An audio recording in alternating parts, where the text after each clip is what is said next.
And we are live. When did we go live? Right before you said all that. Cool, good stuff. All right, welcome. What's up, freaks and geeks? Yo, yo, yo. This is WeWrite with We're Nick. and Caleb. Yeah. And we're here for another fun session of writing. Today we have no idea what we're gonna do. Yeah, we were actually about to talk about it before, but then we didn't. So we literally have nothing. No, But I would like to say, I think this is the first time we've actually done it a week apart. I don't know about the first time. Well, here we are though, being consistent.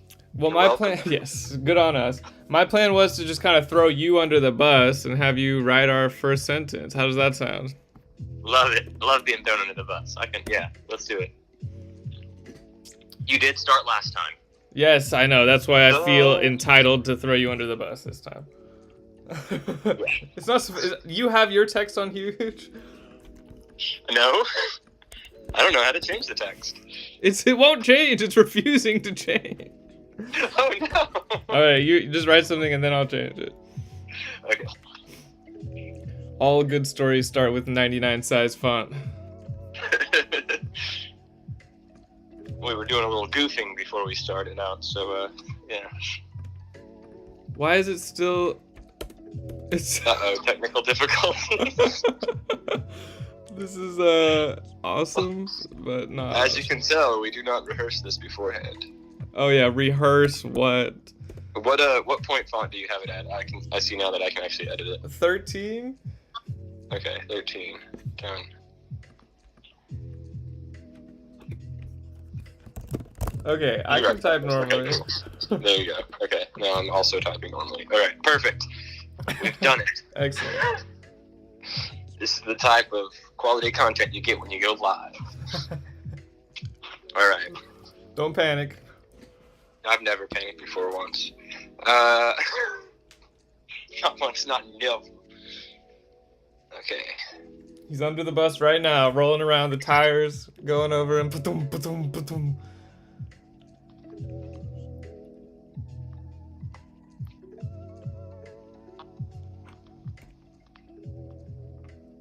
Just like last night and the night before that. Ooh, recurrence. Recurrence. Starting off with some recurrence. We got history already in this story. Yes. Oh, and I just took the spooky tag out. Oh, this is gonna be spooky though. Maybe that's why I'm doing it, because you're like, oh, we don't need that spooky tag, and I was like, ooh, speaking of spooky.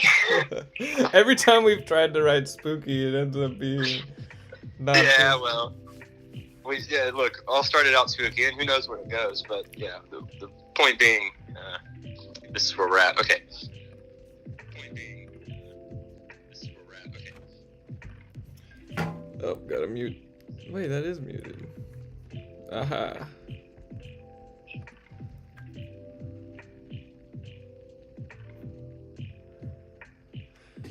From down the dark hallway. Ooh. Ooh.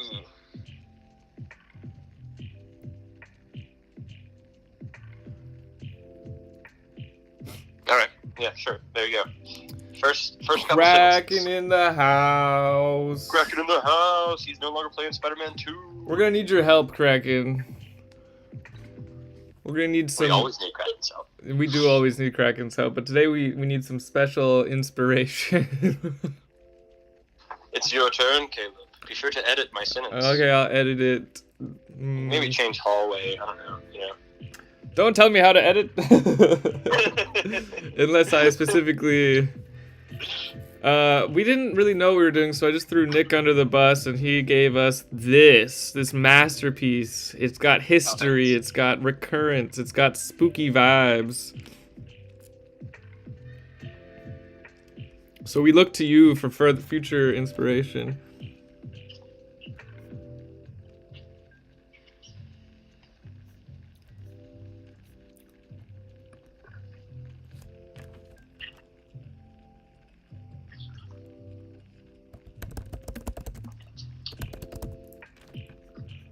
Those same little creaks and groans from down the hallway. Love it. Yes, I don't know. Taps wasn't very evocative for me. No, I'm with you on that. I was, I was under the bus. I was trying to tie it from under like the second wheel. I was like, bus still rolling over me. Okay, yeah, I guess we're going full spook mode on him. Here we go. Spooky. From down the dark hallway. Corridor. I do like that better than hallway. Me too. I don't like hallway. Yeah, hallway's too bland. Bland. I was about to say from the other side of the ship. Like I was about to go straight back to a ship. And I was like, I don't want to limit us right off the top. That being said, we could be on a ship, like a spaceship, real alien type situation. Yeah, we still could be. Spaceships have corridors. Spaceships have corridors. All right, my turn. Your turn. Oh, he's giving us some inspiration here. We got a deep, dark, spectral figure of smoke, the smell of burning cornfields because the building was built over old farmland. Okay.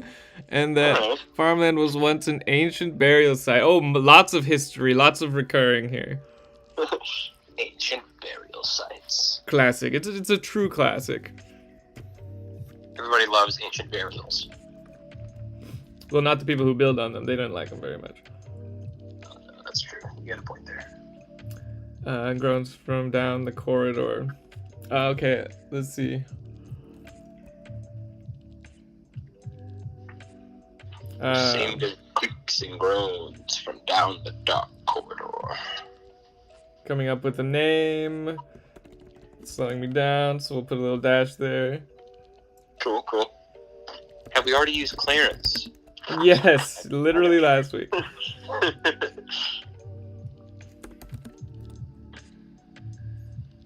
Clemothy. No. Immediately vetoed.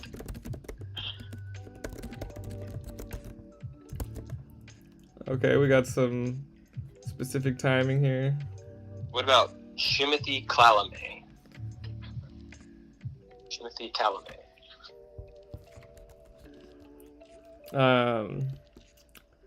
I'm just blanking on every name in the universe, and you're making it worse by giving me bad options.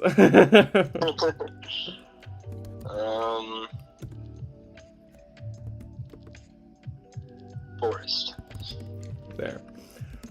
Shane. I have a friend named Shane. I can't do this. Oh no! That was too spooky. It's too realistic. It's too real. I can't destroy this character's soul now. All right. Shane noted the time. 12 on the dot, just like yesterday.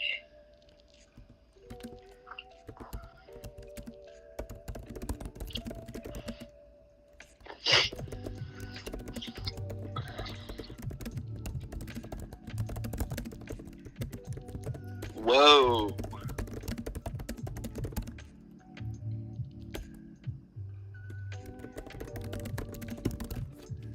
Hey. Okay, all right. We've got real settings now. We're in a labyrinth.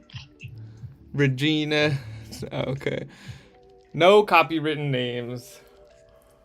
You can't copyright a name, can you? Wait, that's not true. I'm sure you can actually. Yeah, like Mario. I'm just kidding. Mario. You can't copyright one.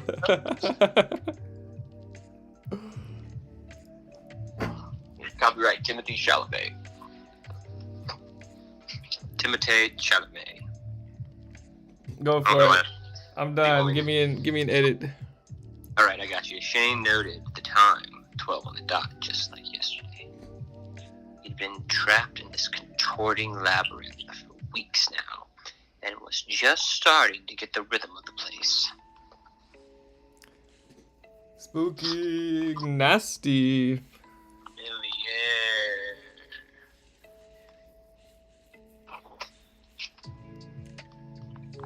Curb its terror.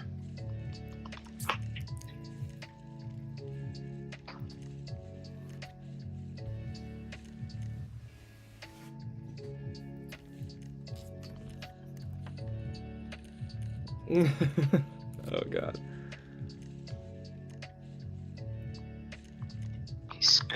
most of his nights. Huddled in the safest looking corner. Which I know what that is. I know what the safest looking corner is. Wonderful.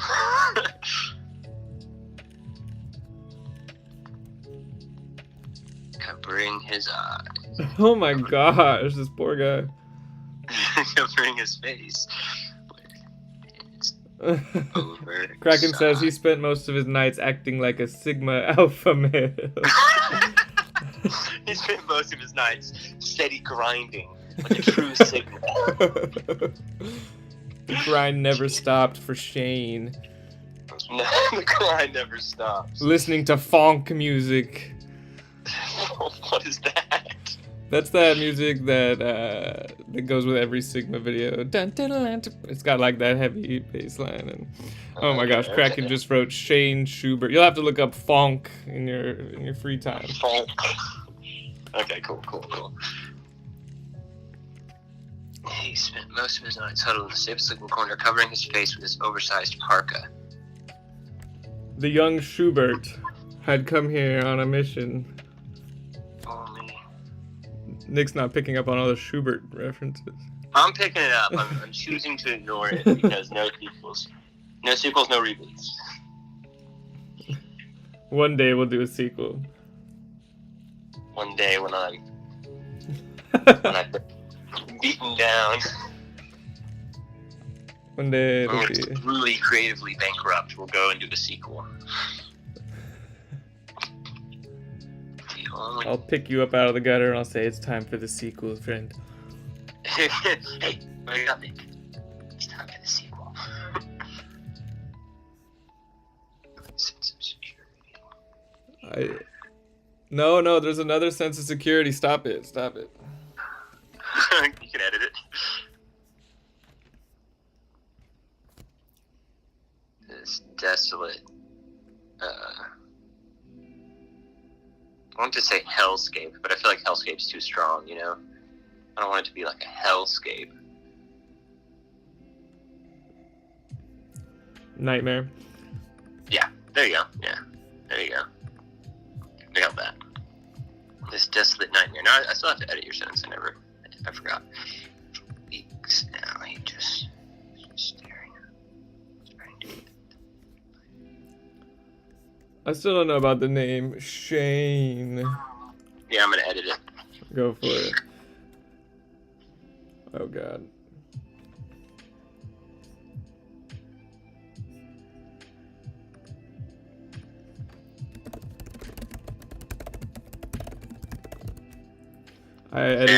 Yeah, I was gonna write this as my sentence, but I just edited it into your sentence.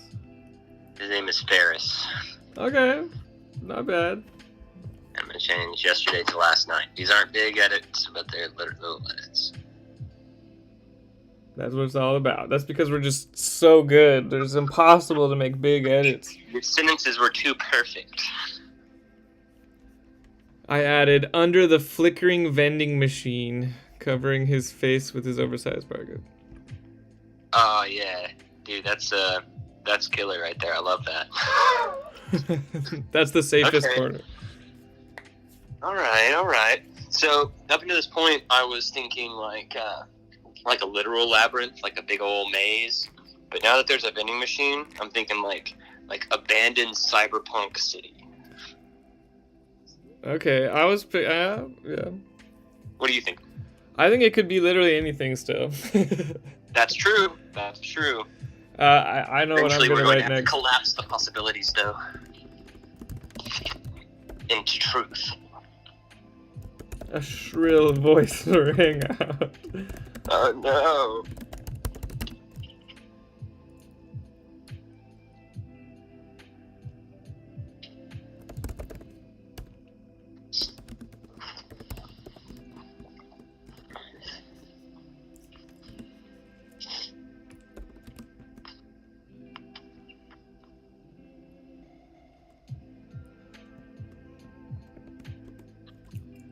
Oh, sorry. We gotta include the brave girl character. Okay, great Will character. I love it. Just like our other story with the kid trapped in the house. Oh no, we're repeating tropes.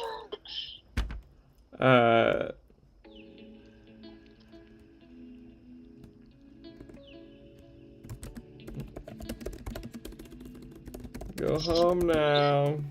Instead of repeating tropes, let's make it a girl character that's even more terrified than he is. Boo, boring. Ah.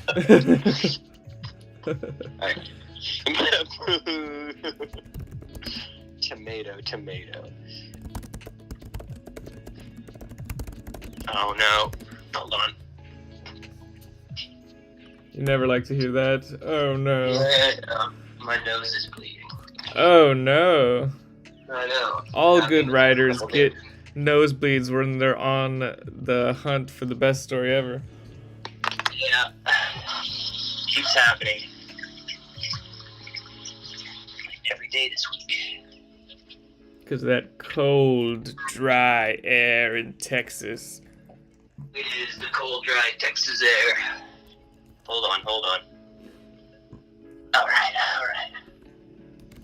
Is there? I'm gonna keep writing while you're dealing with that. Yeah. What did I say? He's been in here for weeks. Oh yeah. It'd be even more fun if we filmed ourselves doing this and my nose just started bleeding in the middle of our horror story. Ooh, spooky. Blood and the blood. Blood on my phone. Okay, anyway. Oh shit. Yeah, it's not ideal, that's for sure.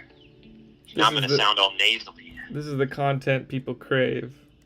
Yes.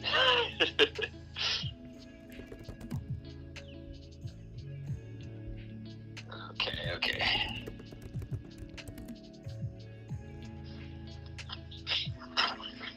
It's some spare toilet paper here, so if this continues, I'll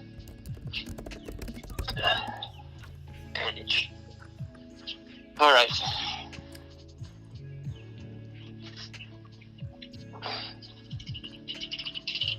Back into my cave. Let me read what you've written. I don't know. I guess this is kind of obvious that he hadn't seen another person, since he's huddled in a corner by himself. So it seems sort of redundant, I guess. Well, let's see. Okay, this is the nightmare. A shrill voice rang out from somewhere nearby. Hello? I'd like to go home now. Ferris was shaken out of fear for a moment. In the weeks he spent in the maze of horrors, he'd never seen another person. Seems redundant. I'll just keep it at Ferris was shaken out of his fear for a moment. Yeah, there you go. Give us some more options here. I don't know if he would call back. Probably though. Take it away. Oh yeah, I did edit yours. Okay. All right. Let's see. A shrill voice rang out from nearby. Hello. I'd like to go home now. Ferris was shaken out of his fear for a moment. Well. Okay. Shane Schubert. Ferris Schubert.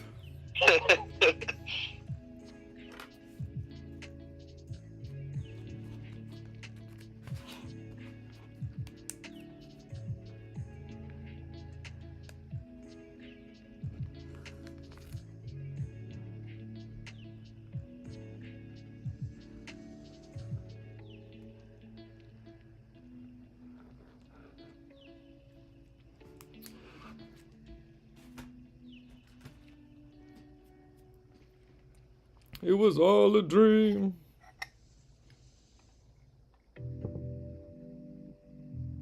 Should I get some spooky music going? Yeah, do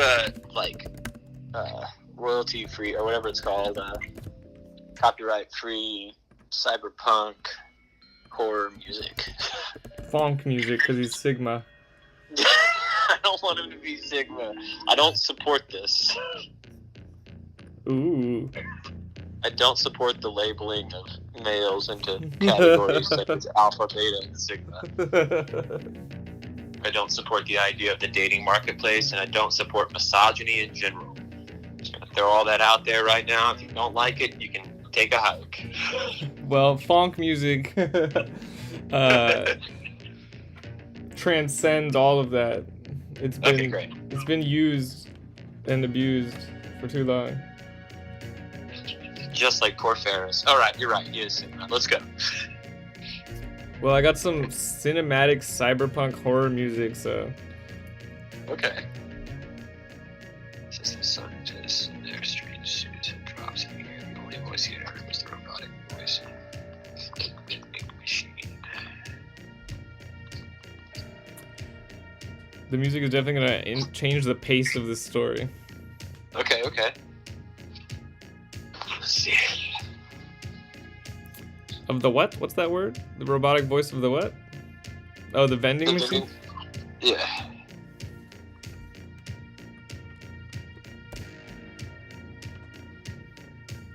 Oh, he was dropped here by scientists. Yes. Is this like an SCP type of thing? Maybe.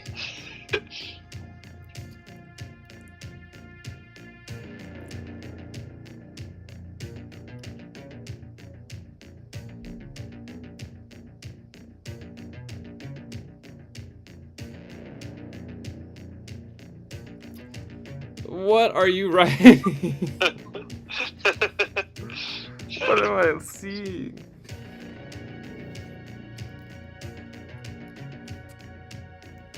We need some ancient burial grounds.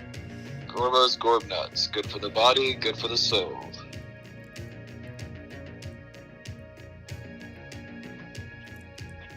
But it's flickering, remember? So it's gonna be like soul. Yeah, I love that. That's my edit. Nice, yeah, do it. I accept.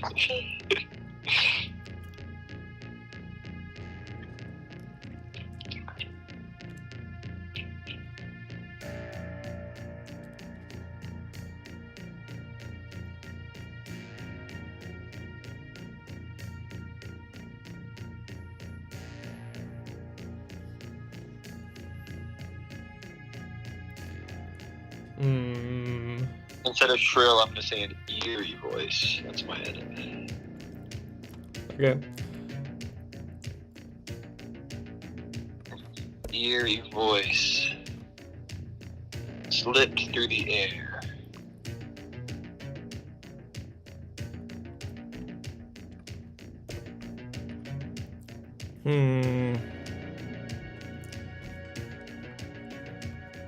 I don't know about this scientists and their strange suits backstory. You're not into it? That's fine. You can edit that whole sentence out if you like.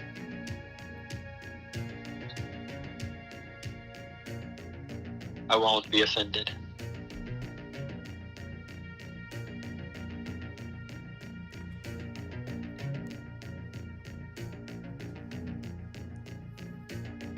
You won't be offended if I change the backstory here.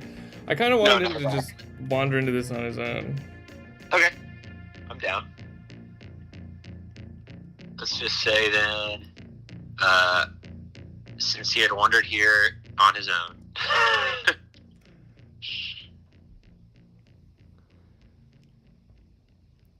How did he get here? Maybe he tried to take a shortcut on the way home or something. I'm going to say since he had stumbled into this sector.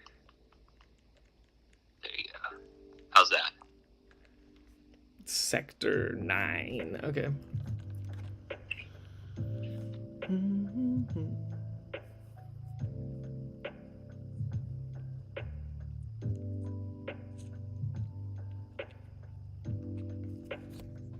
Oh, hey, Ram. Oh, yeah. No, Nick's coming through a phone right now. We haven't been able to figure out a good microphone situation for him. Is he saying it's hard to hear me? He's saying you sound like a robot. I am a robot.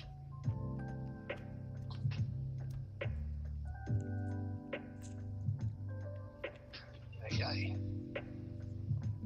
Inexcusable. We're on session 12.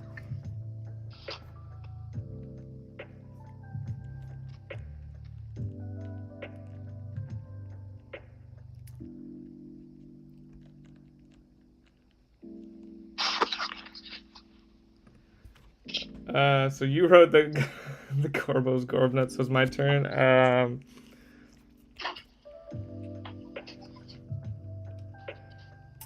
Ferris, which is not a bad name.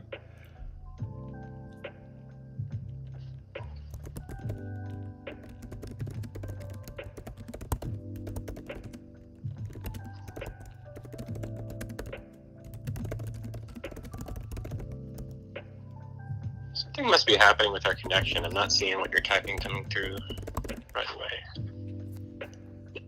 Something strange. Something spooky. Something spooky is happening. Unsure whether to trust.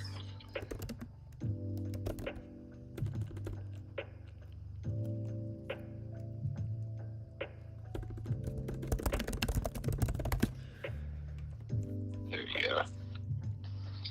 He shakily got to his feet, brandishing a rusty pipe he'd found in his wanderings, unsure whether to trust what he was hearing. My classic run-on sentence style. Yeah, I feel it. Same. He'd found his wandering, unsure whether to trust what he was hearing.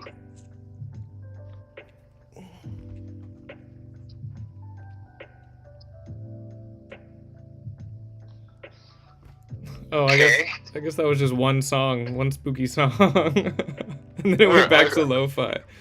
Yeah, I noticed that there was lo-fi going again. Alright,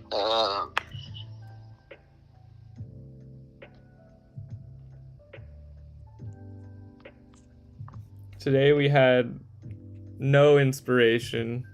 This sentence really came out of nowhere and set the tone for a spooky story.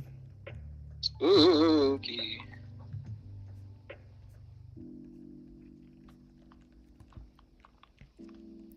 I think we need a little more scene setting here. Yes. If you want it to be cyberpunky, maybe you should add some neon glow and some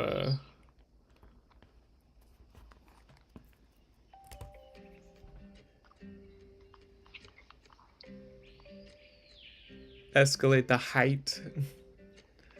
Cyberpunk always has very tall buildings. That's a good point.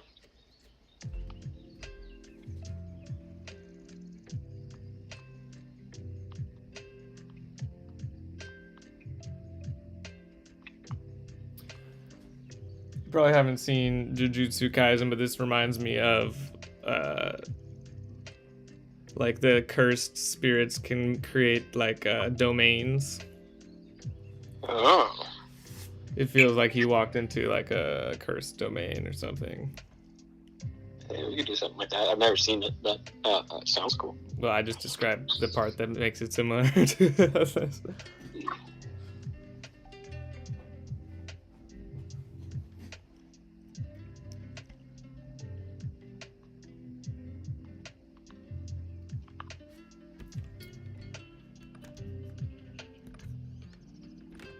Just seen enough to have those late night conversations with Corbo.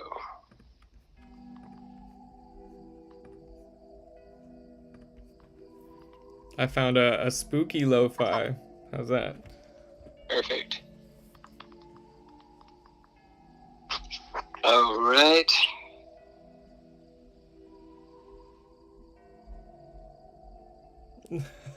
What? Is Gorbo the machine? Yes. It's the vending machine. Okay.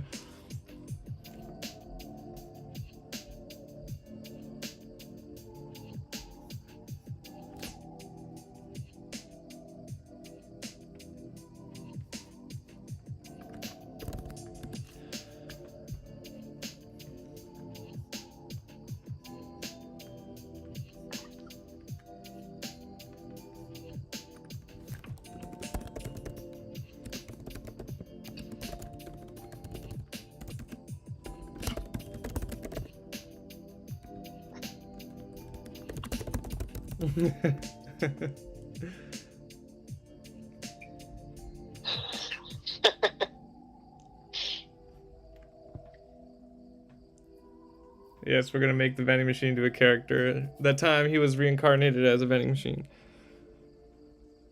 Yes. That's an actual show, Nick. Oh, cool. Is it good? It's better than it should be. That's all I'll say. Yeah. Okay.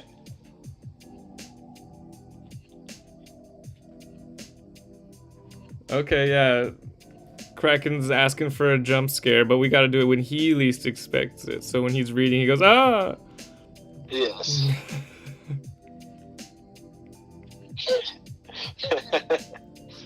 Jump scares are kind of hard to do in a book, you know? I think I can figure it out with this other person approaching. Okay, okay. Oh, why is there two periods? He whispered, quiet, Gorbo, someone will hear you.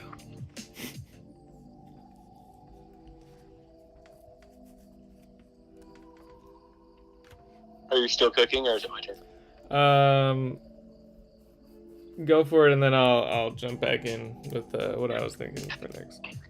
All right. Unless you totally derail it as usual. Classic move.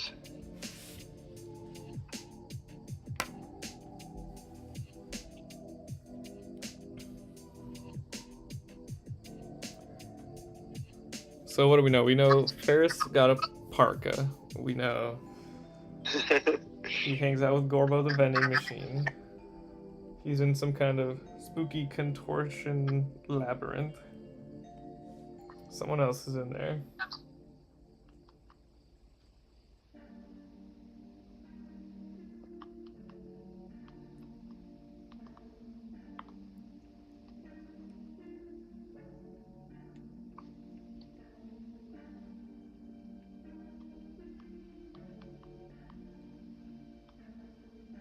I don't know how to add cyberpunk elements while keeping the same kind of spooky vibe, because like neon lights are not spooky.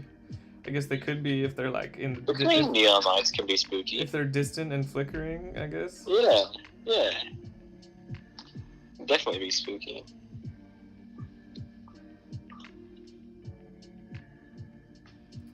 At the end, we're gonna find out he was on a spaceship the whole time.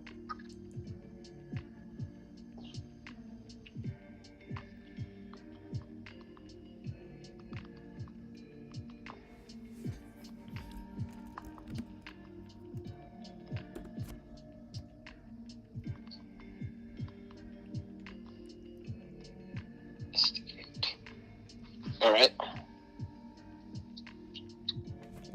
Okay, I got it.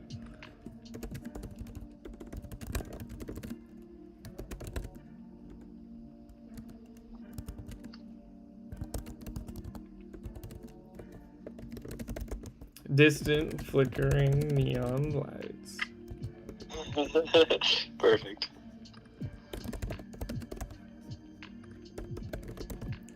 We peeked around the corner of the impossibly tall building. Was he on the outside of a building? Yeah. Oh wait, no, he's in a corridor. Damn it. Never mind. You'll have to include that later while they're moving. Yes, when they go outside. Yeah. I honestly forgot he was in a corridor. I've been picturing a vending machine in the street this whole time. But yes, the vending machine's in a hallway. You could make it an alley instead of a. I like it being inside now. Actually, it makes it even better for me. I enjoy that. Okay. All right. Okay. Peeked in the corner and was dazed by We can almost fit the whole story on here. flickering strips of neon lights. I got it. Okay. We're gonna have the. He's cooking. Cooking. Turn up the gas. Crack Let an him egg. cook. We're gonna have to crack some eggs. I have to add some charcoal to this fire so he can cook.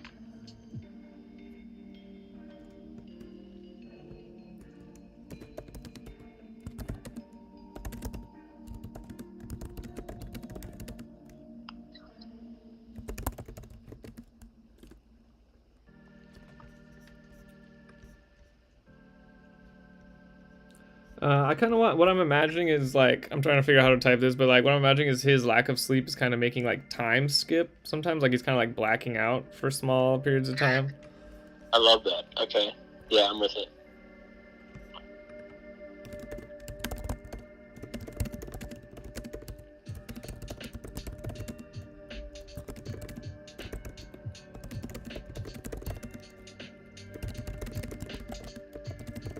Ooh, tap on his shoulder. Jump scare. Oh! Jump scare. There you go, Kraken.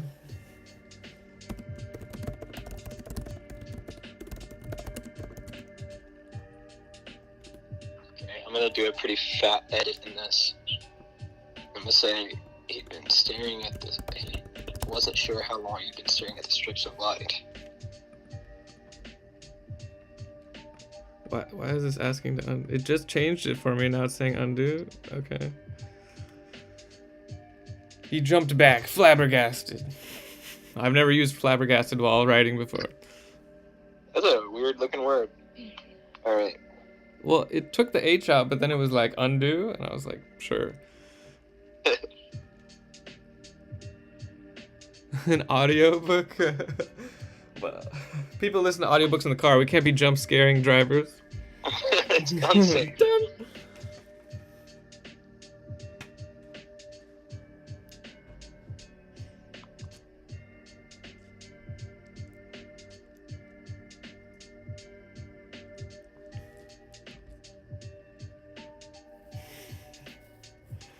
Vending machine sama.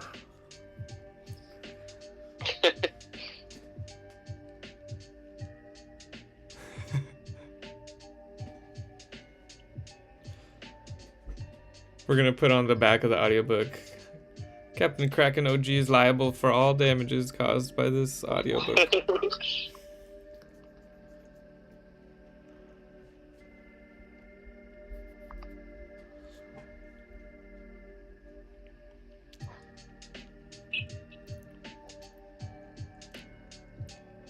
Ooh, movement between the flashes. Ooh.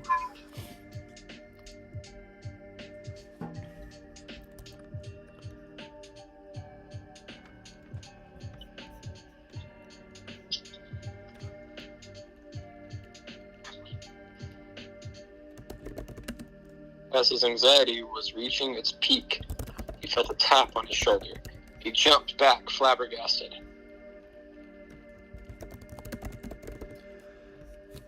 He jumped back, flabbergasted. Nice, nice. We got character number 2, or character number 3 entering if you count Gorbo. Gorbo! Don't sneak up on me like that. Oh, I thought you were gonna say Gorbo, don't sneak up on me. Gorbo, don't sneak up on me like that. That's funny too. I don't know. I was just saying he calls out to Gorbo for aid.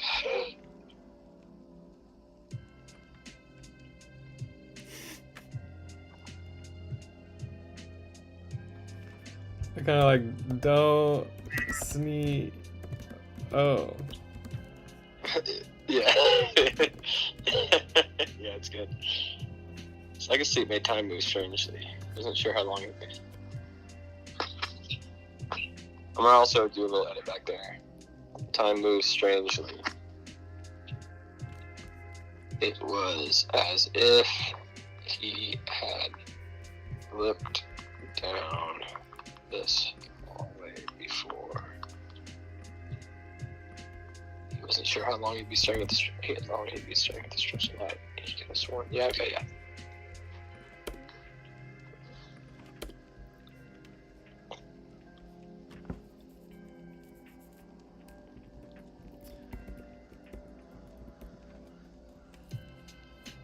Okay, I like this. We got the character losing his sanity, and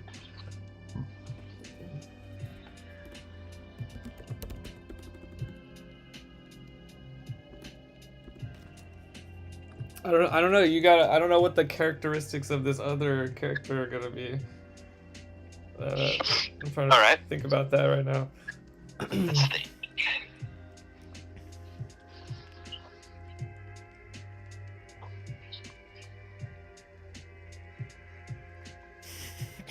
Gorbo the vending machine.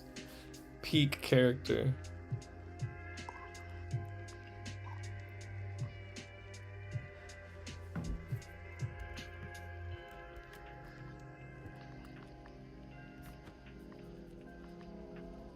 Kraken thinks possibly docile but standoffish.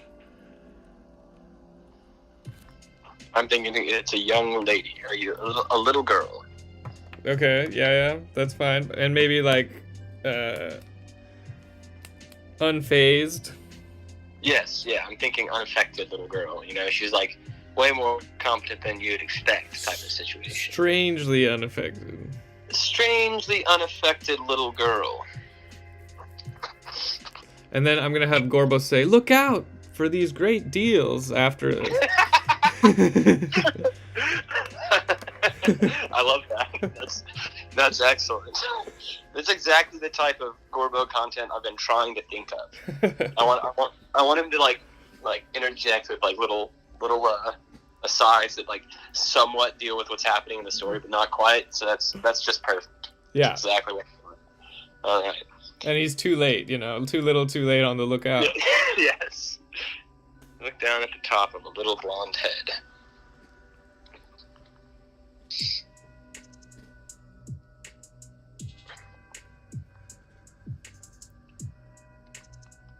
A roller coaster of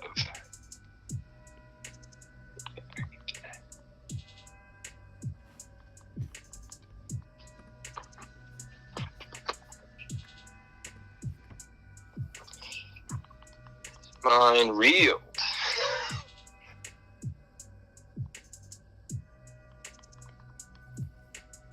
Roller coaster of emotions. The intent. There's always got to be some reeling, some icker, some... Let's get some icker in here. There needs to be more icker.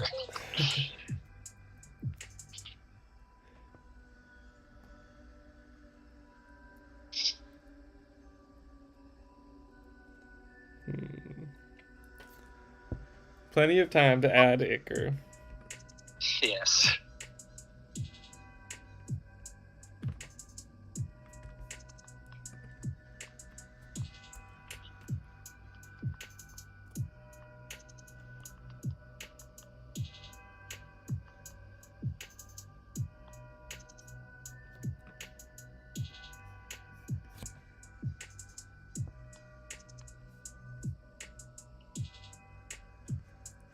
Okay, we got a whole lot going on in his head.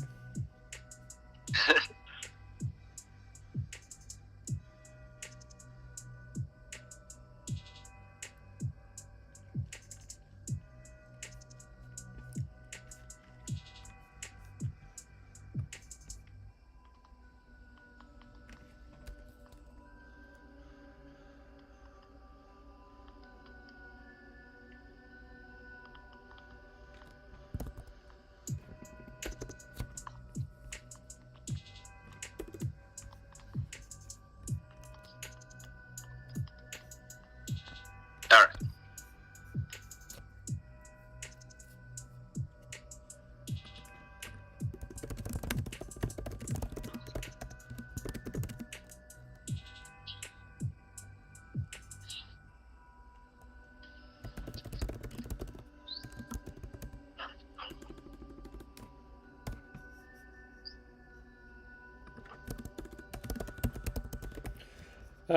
Now I'm gonna have the vending machine. Look out.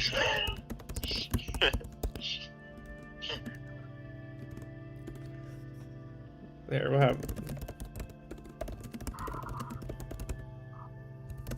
a lot of flickering going on. Lots of flickering. I'm gonna change it to Word. Yes, perfect. Look out for these great deals. That's just like a creepy thing for a vending machine to say. Is there a better way to like write it to where it's like it reads that way? Like look out. Maybe like a little hyphen there. Yeah, that's exactly what I was thinking. Look out for these great deals. Yeah, that's perfect. That's exactly how it should read. Or like that. Yeah, that's good. Or maybe look out is in all caps. Yeah. That's good. That's good. Yeah. That's my edit. Okay, fine. All right.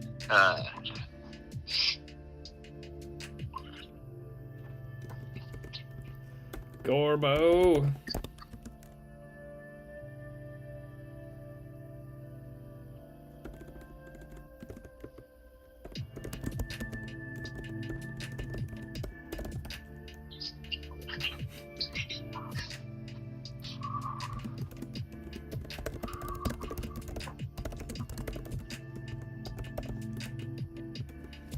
Okay, that's her first bit of dialogue.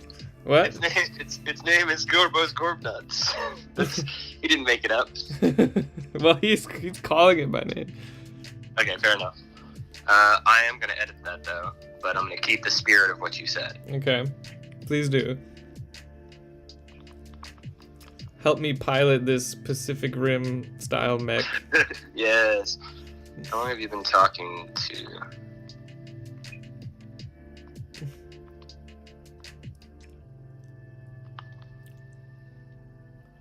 Me and Gorbo go way back.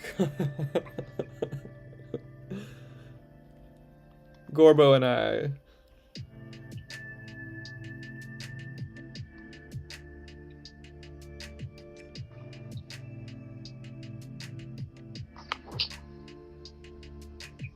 What? Gorbo would never betray me. That's just what she thinks. Oh, are the spooky things moving around? Are they robotic? Since this is... Ooh, yeah, perhaps they are. Perhaps it's more of a ghost in the machine, as it were. Okay.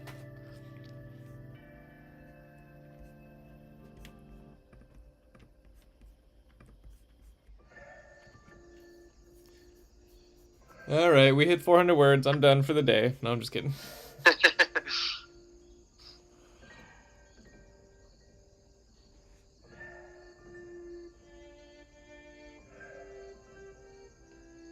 Whoa, what?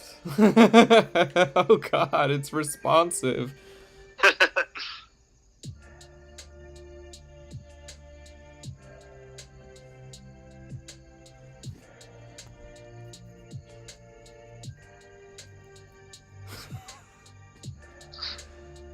Alright, since they're gonna be like moving around, presumably, are there just gonna be lots of Gorbos around? I'm hoping so.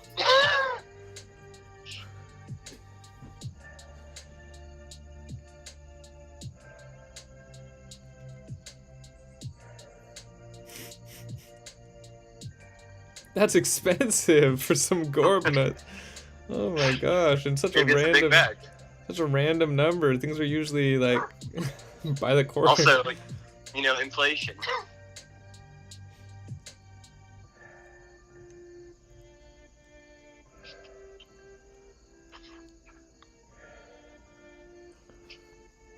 All right. Oops. Gorbo and I go way back. He'd never betray me.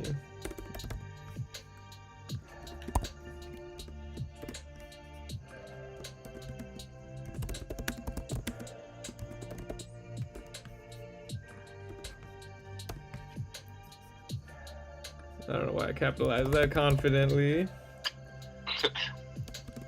You, on the other hand, what? What the fuck?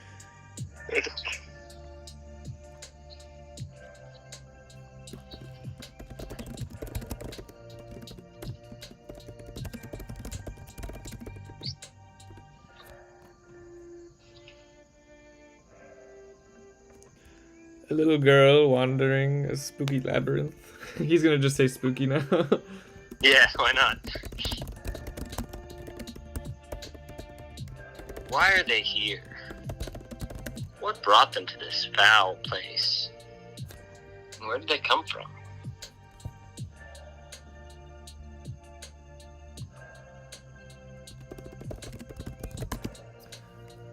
A little girl wandering a spooky labyrinth of neon and looping hallways.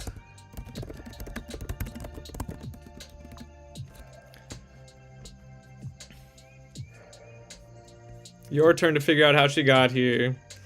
All right.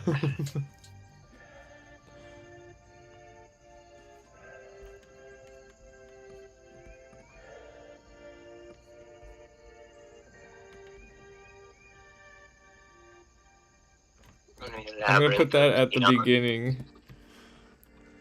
Yeah, perfect. I like that. Good change. You, on the other hand, I'm not so sure about. A little girl wandering a spooky labyrinth of neon and looping hallways. How'd you get here anyway?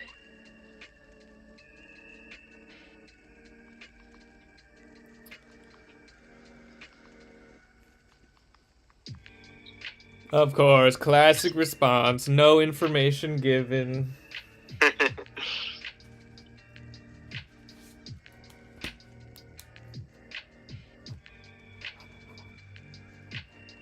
It's almost like we don't know the answer. Almost like we don't even know.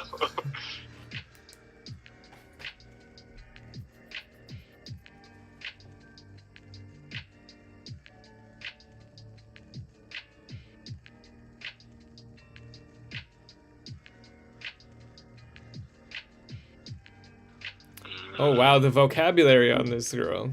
Yeah, but I can't spell anything. Faculties, jeez. I did it. Okay. Alright.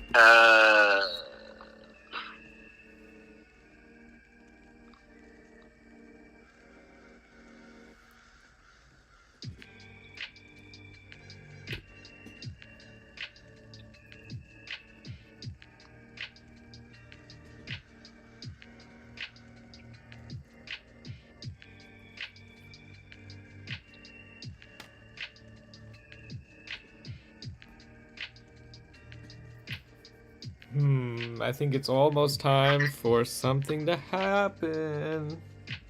It is. It is almost time for something to happen.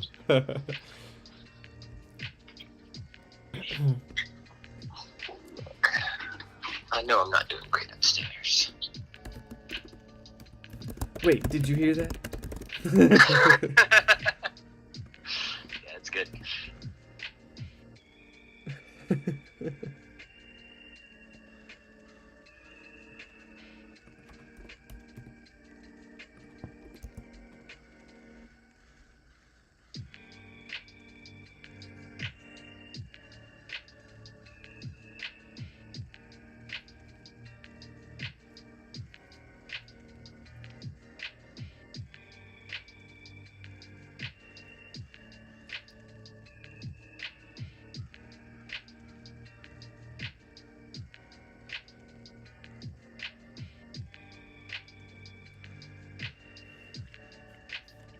Let's see, what do we got here?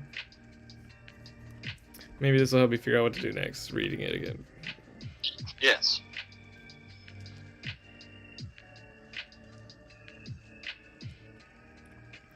Okay, we gotta go back to how the place has like a rhythmic nature to it. Yes. He can use that to his advantage, I guess, in the future. He could be like, right about now, and something will happen.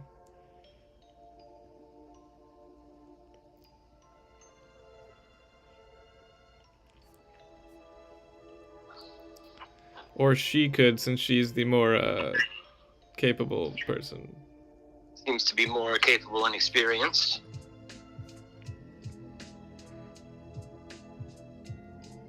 Okay, there's the vending machine is talking a lot.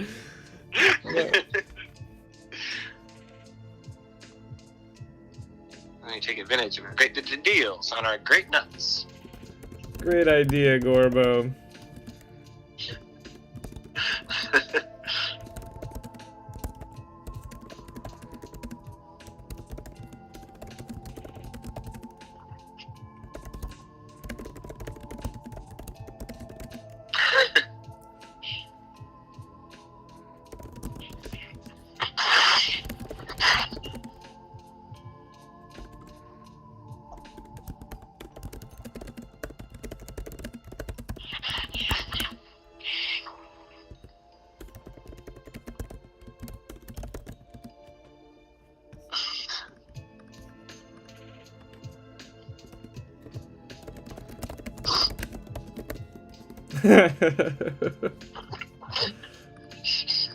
How much did I say it was? 472? Yeah. Alright. You got any change?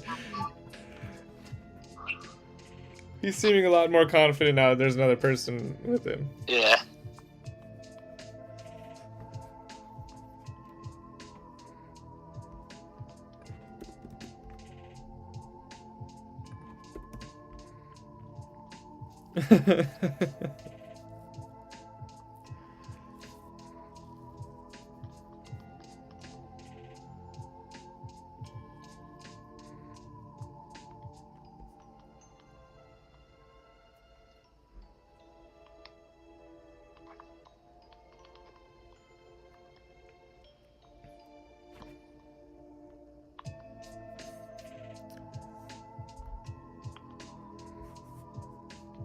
How's everyone in the chat doing? Are you reaching your writing goals this year?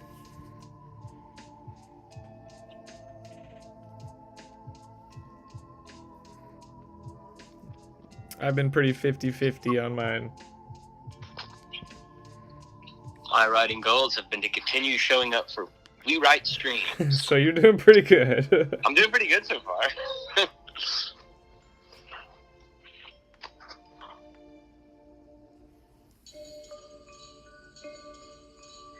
Yeah, I took a big break to Kraken until this past week. I was getting back to it.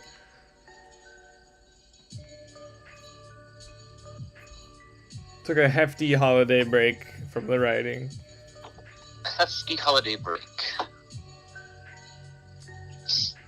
You've lost the plot, man.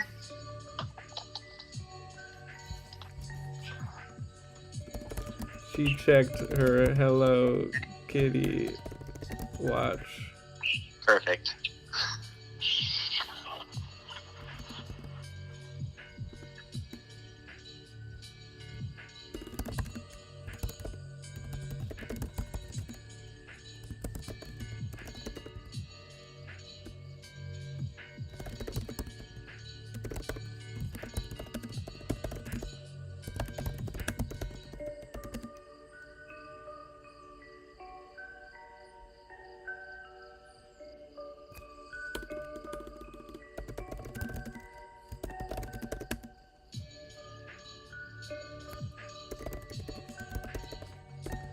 I try to avoid numbers in the text. 30. Okay. How come? In general? You gotta use that energy, Kraken. You gotta use all the emotions, pour them into the writing. I guess Pour out your energy. capitalized. Start a new chapter. The hate flowing through you. No, wait. The dark side. Good, good. Now, get him now.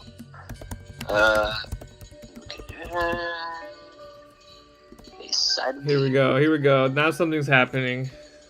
Something's happening. I keep wanting to go back to what you're talking about, like adding in some like weird time slipping elements to it. Well, we'll get there. I think I need to get this part happening first. Okay, you got an idea here? Yeah. Okay. I'll try not to derail it. I mean, just keep it moving. Keep moving. They'd been looking down the hallway. Yeah, going out there. Hurry up before we miss the scene change. Very cool. Love it.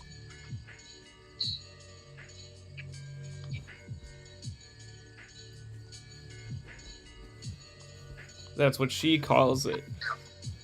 Yes.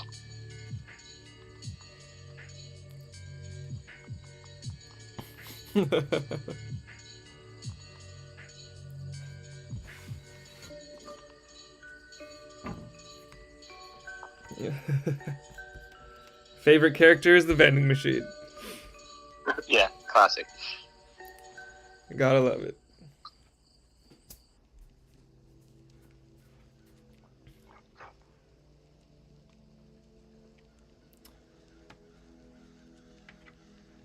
Is it like a gambling vending machine where every 100th customer gets like a special reward? mean, I wasn't thinking that, but it could be.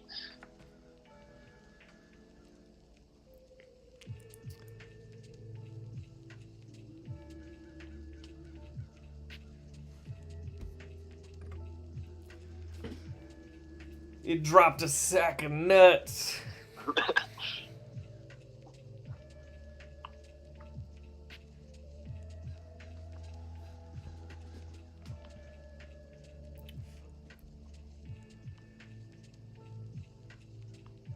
Into his only friend.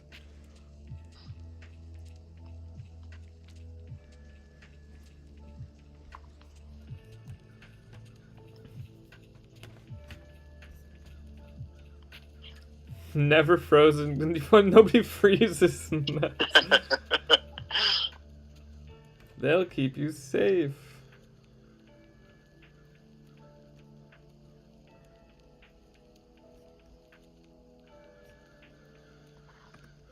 I'm struggling with Gorbo's dialogue here. Okay,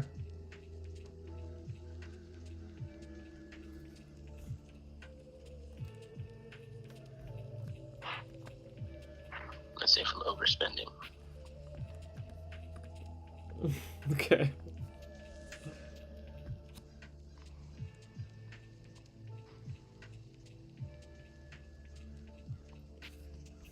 All right.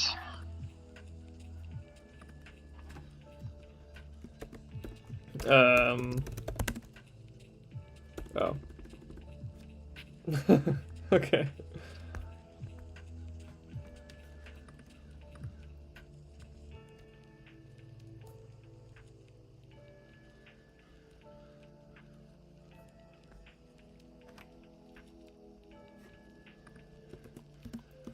Bears hurried after the little girl, greedily gobbling the nuts. If you hadn't put that in there, I was going to as well. That was going to be my edit. Shoving nuts into his mouth.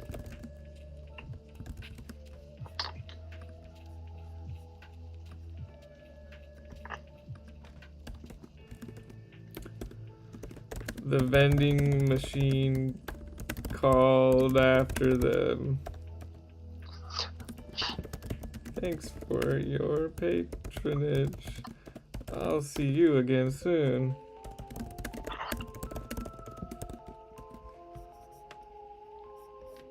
Ooh, the music got creepy just for that. Good.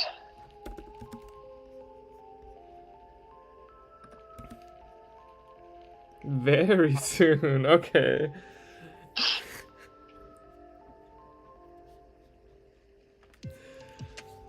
Okay, I know what's gonna happen here, so, Okay, take it away. Take us on a journey, Caleb. Somewhere spooky and fantastic. Somewhere mind-bending. after a few crinkly, crunchy minutes,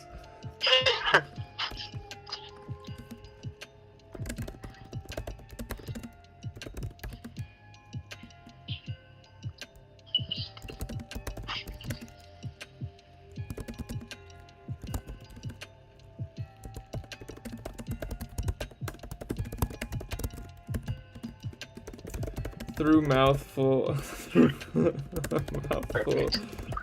gorb and nuts. Okay.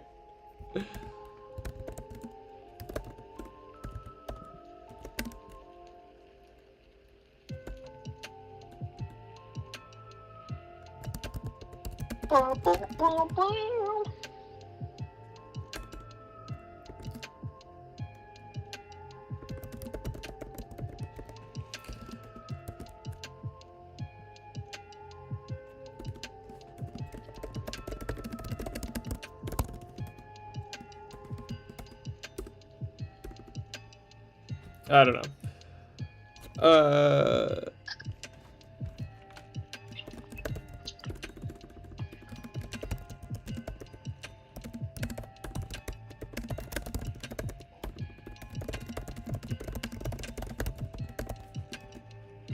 Okay, right now my mind's in a place where, like, he's gonna, like, just suddenly wake up back under the vending machine, Oh, creepy. and like he's in some sort of like loop. Well, I was thinking the wall is going to, like, everything around them is going to change, and, like, the little girl knew that was going to happen, so that's why she brought him over here, because, you know, they're going to keep going. Okay. Let's see then. All right, through. It's like a weird time puzzle shifting labyrinth that she's kind of figured out a little bit of. Okay. After a few crinkly, crunchy minutes of following the girl, she stopped at a wall with no discernible way forward. Through a mouthful of gorb nuts, Ferris managed to voice his curiosity. You brought me to a wall? I guess it's a pretty nice wall, but how's it going to help us? Nope. Wait. Hello, kitty. Watch again. Very good.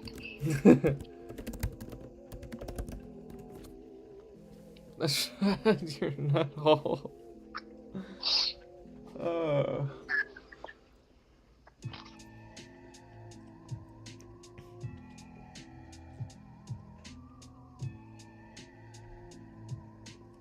Whoever made these spooky lo-fi beats is killing it. Hell yeah.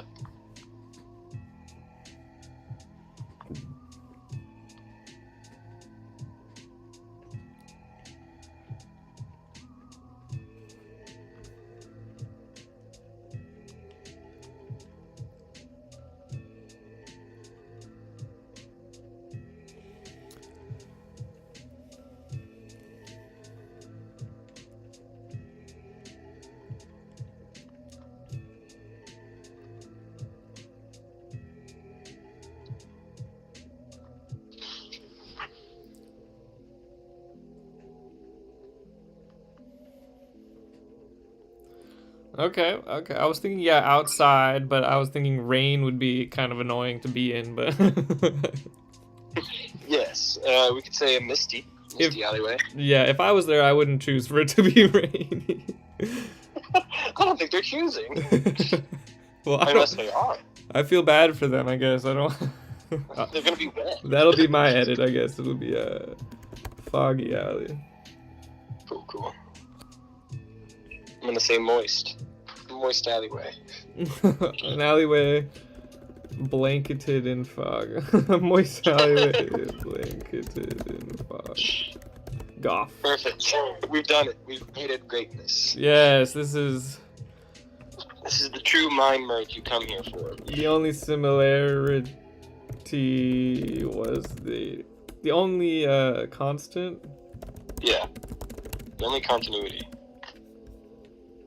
Is it gonna be a vending machine? No, it's gonna be flickering neon glow. Oh, the vending machine would be good. Yeah, I'm thinking So of the Gorb.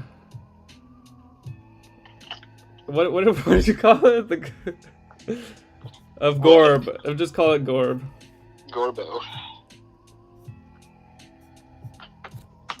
Which I think is like a Futurama reference, although I can't be sure.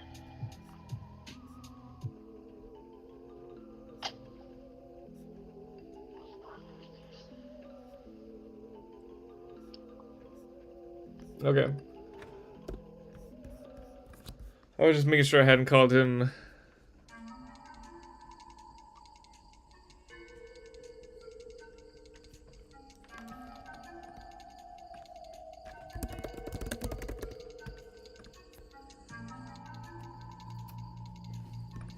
Cool. Very cool.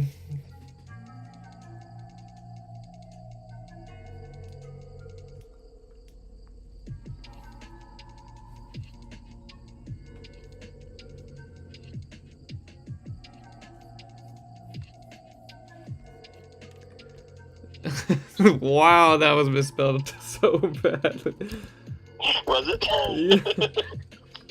Yeah. I'm not known for my spelling. I still misspelled it, but it was close. Alright.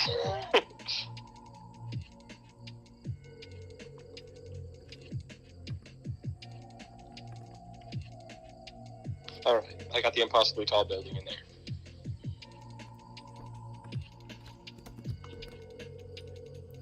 I was gonna have him be like, "We did it, we made it out," and her be like, "No, we're not out yet." But you know, the vending machine's kind of a dead giveaway that they're not out, I think. Yeah.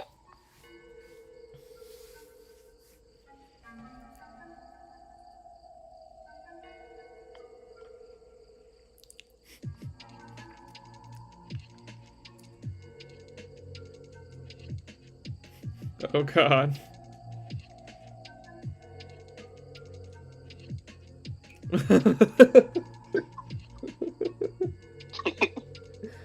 That's a good Gorbo line for sure.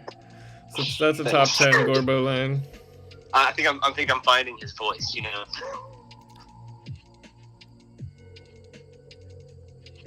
All right. Ferris bowed. He bowed.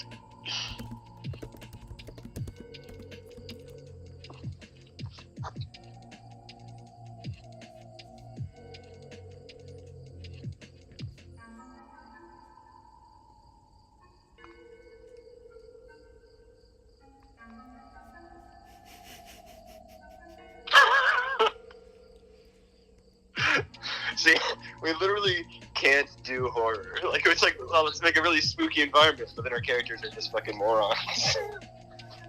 I think it would have been boring if it wasn't for all this fun dialogue. Yeah, you're right. Look, it's what we do best. It's fun dialogue, yep. Goofy characters with fun dialogue.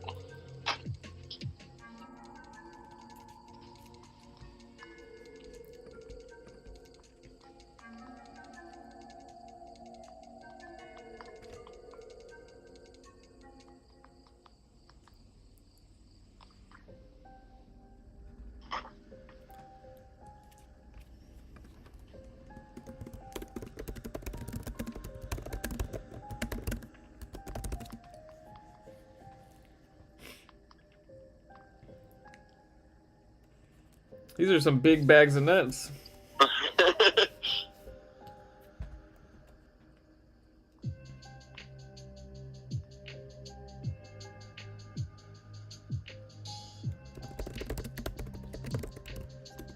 Alright. The girl was peering around the corner onto the foggy I'm changing it to neon. down the foggy neon lit street. Yeah. Yeah, perfect.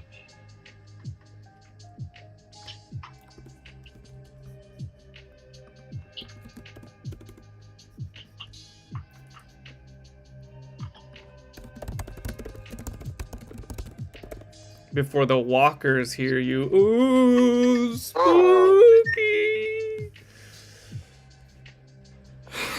That's how good we are at spooky. We get spooked by our own spooks. I'm gonna say the ghosts. The ghosts? How is ghost spookier than a word we don't know the meaning of? Well, I was thinking it's gonna be more like ghosts in the machine, you know, like so like we'll say ghosts, and perhaps the reader will be like ghosts. Then later on, you figure out that it's, you know, the ghosts in the network. Okay, well, I think it's in all spooky scenarios they have to give them like a cool name. The creatures. Okay. Before the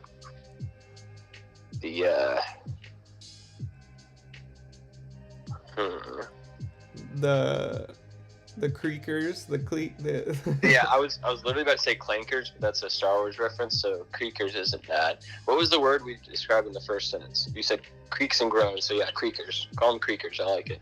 Okay, that's my edit. Perfect. Wait, no, this was my own. Damn. Before the crackers here. No. Oh, it's Rachel. They show up and they go, "What's crack-a-lacking?"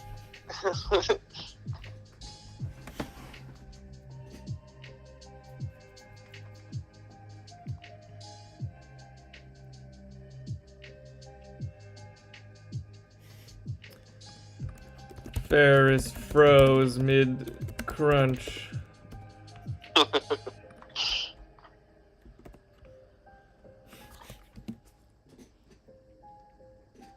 The what now?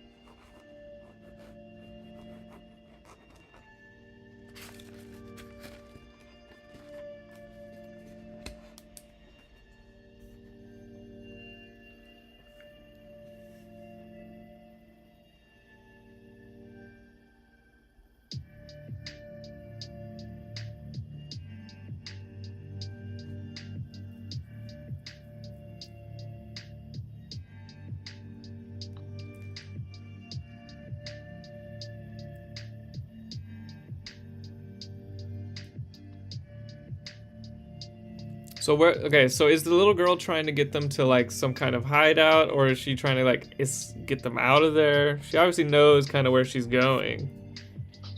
Yeah, I mean, she's either like trying to get them out of there or trying to like take down the robot consciousness, you know, like once and for all. Okay, she's trying to get to the center, The mainframe, you know. the Matrix.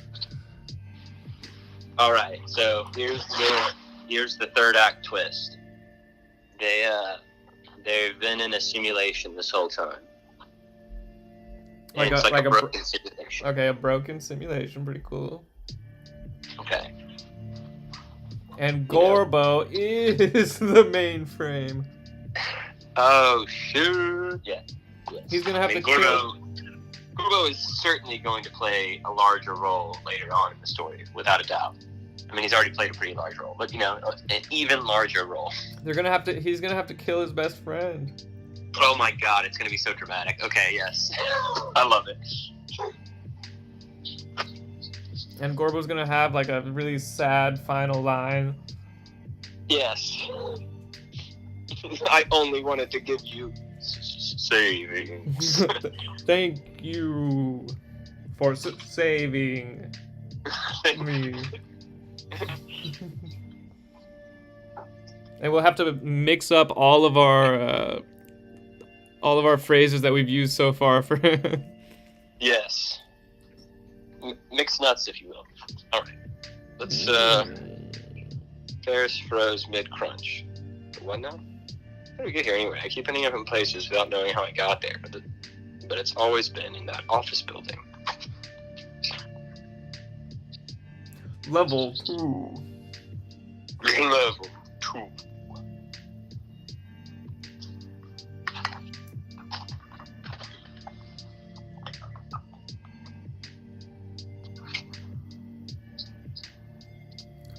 What if they're like testing a new VR game that makes you forget you're in a game as soon as you enter it? Yes. The Gorb nuts give you strength.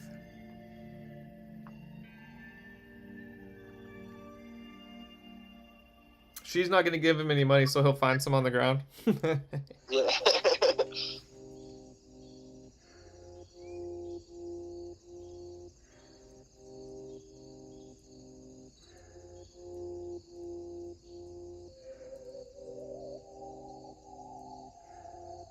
Nice.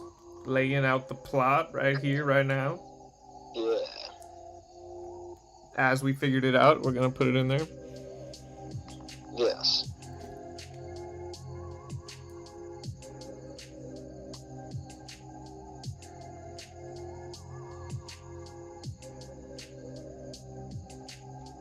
This music is spooky. And chill. It's chill and spooky.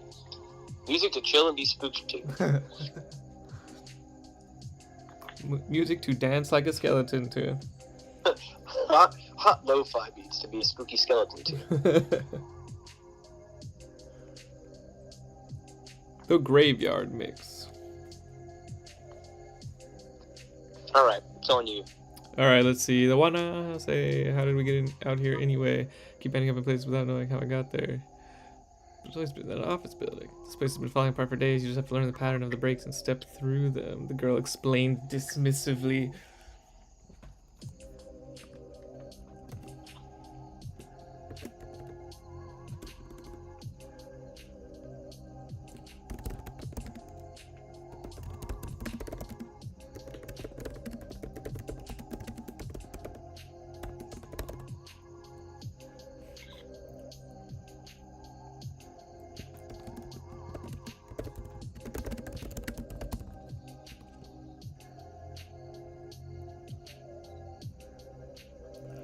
I responded to this through mouthfuls of gourd nuts.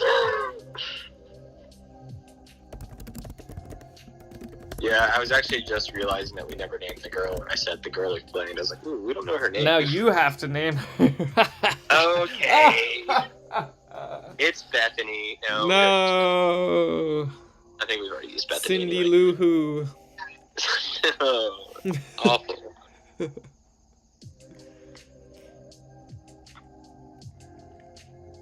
What about Alex? That's like a neutral name of someone who probably knows what's happening.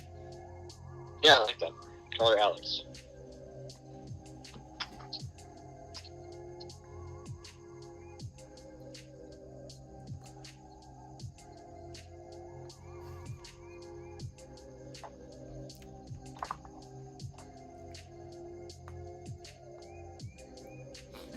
Here's our heavy plot pushy section. And let's have Yes. Gorbo put some comedic relief in there. Absolutely. I agree 100%. We've got the recipe for savings.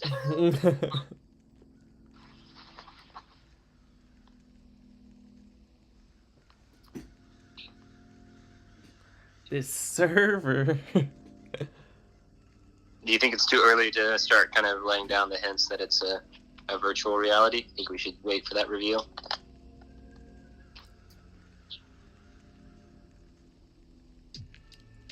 I don't really know. We'll just Right. we gotta weigh the pros and cons of revealing it this early. Like, does she even know it's a server? Or like, yeah, maybe not. So let's say instead of on this server, what did we say earlier? I've been in this. I'll say I've been in this sector.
uh,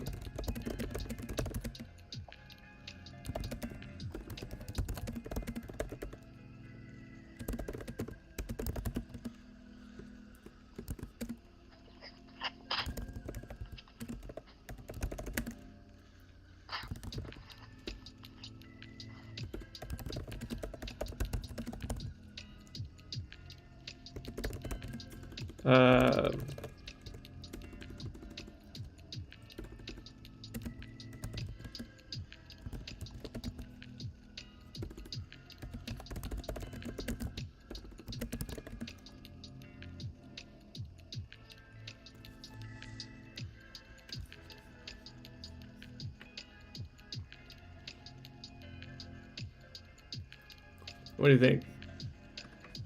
Yeah, no, I love it. Okay, so a massive machine lumbered past the small alley.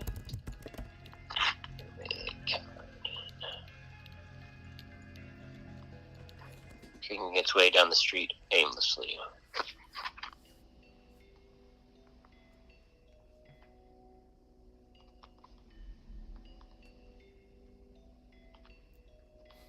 This was my way of not. Oh, and he's gonna find change on the ground since now they're on the ground. Oh no.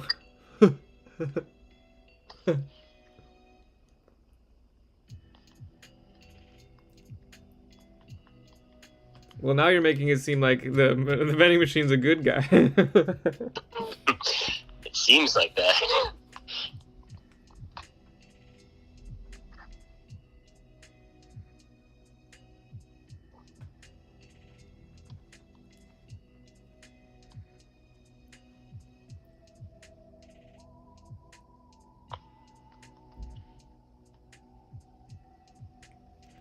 Hmm.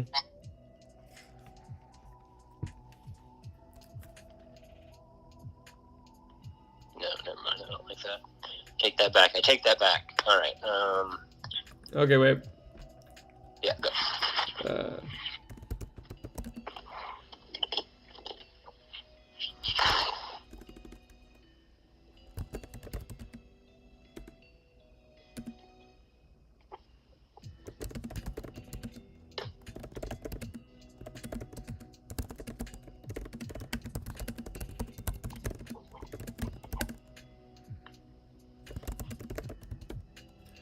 To the cold, hard ground.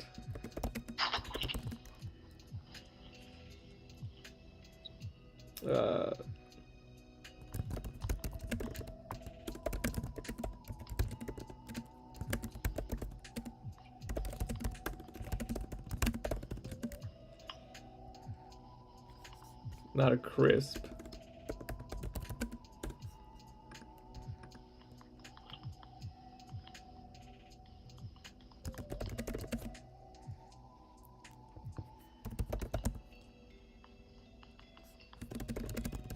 Nice.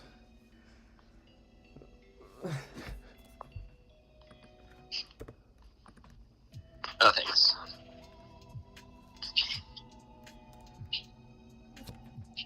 Oh my gosh. Follow me. Get it? Yeah. Ferris watched the machine continue on its way with his face pressed to the cold, hard ground. His eyes wandered their way over to a crumpled $5 bill along the rim of the alleyway. Yeah? Yeah, perfect.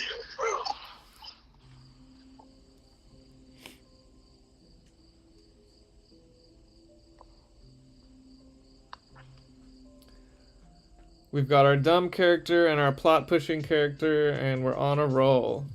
This is what you want.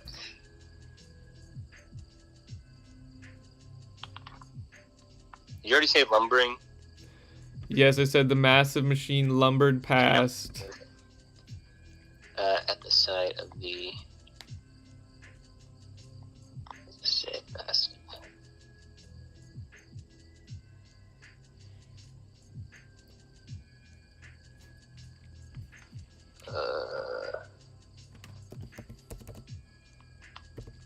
There's my edit.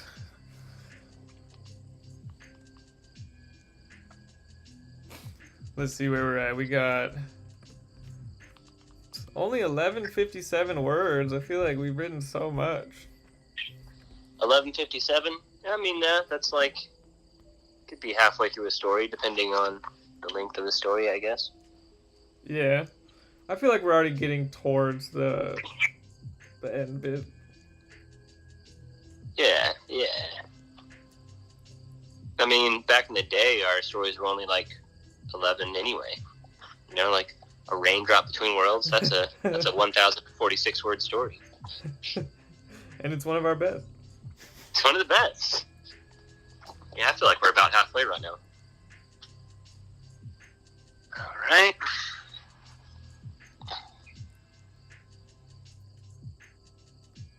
This guy's addicted to gorb nuts.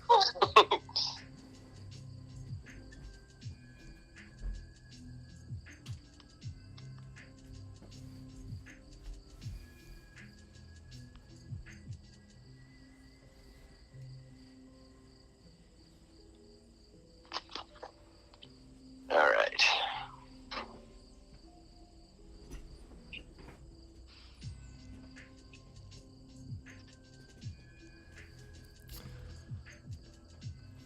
All right, let's think.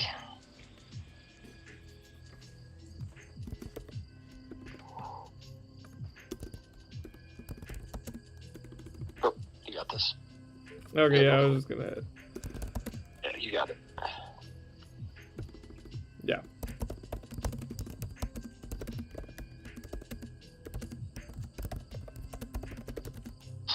Scrambled for this.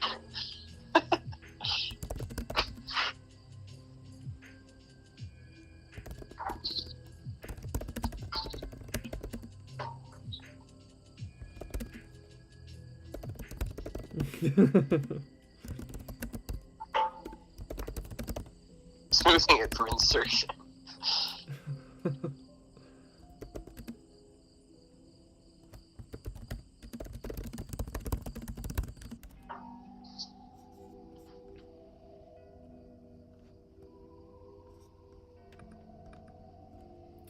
Yep. We've got the characters down. We've got their MO. Yeah, it's true.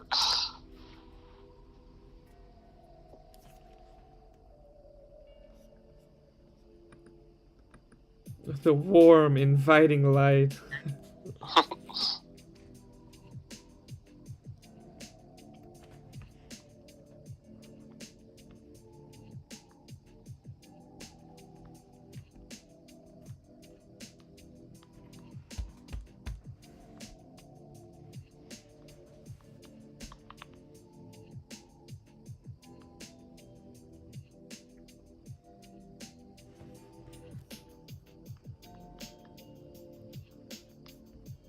There you go.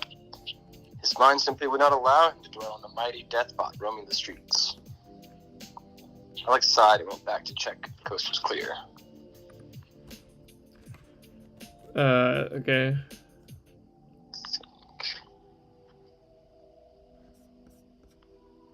Easier to just leave this out and fall behind.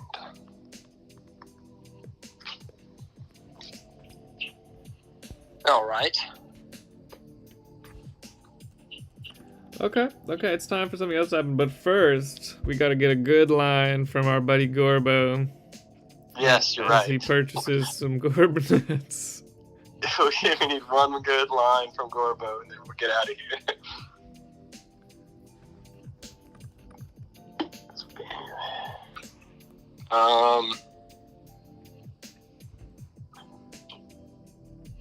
Something comforting yet ominous.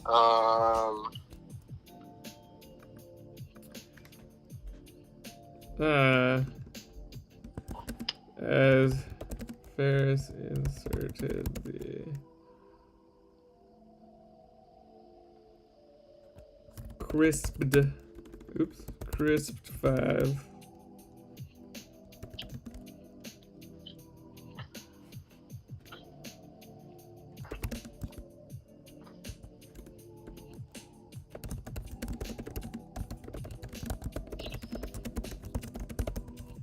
My edit will be... As Ferris inserted the crisp fiber, he beamed at the machine, awaiting its words of wisdom. Love it. We should just make this one a complete non sequitur then. It'll be better.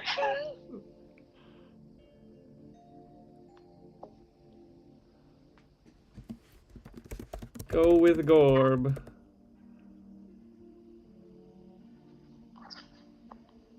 I got it.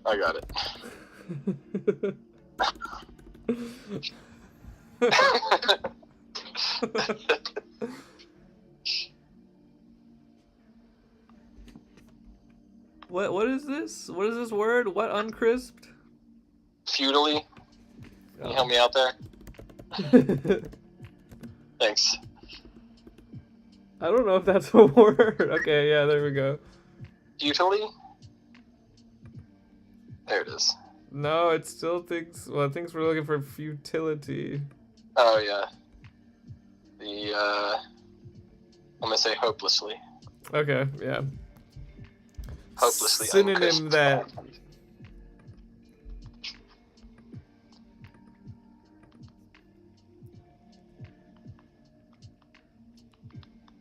Enjoy your nuts. Whoops, no.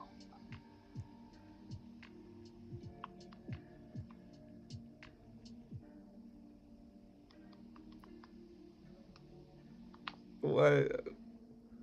67% more sodium. Inventory has to go with Gorb. You think that's better than enjoy your nuts? Yeah, because it's like go with God, but it's like it's that's like their motto. Mm-hmm. Go with Gorb.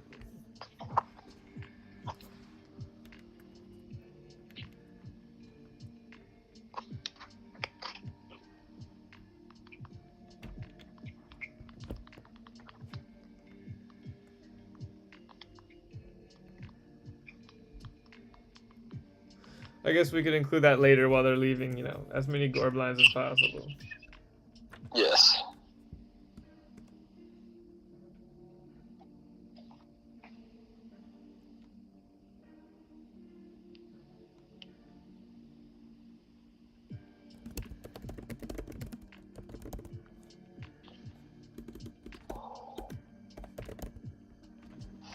Okay, you're nuts.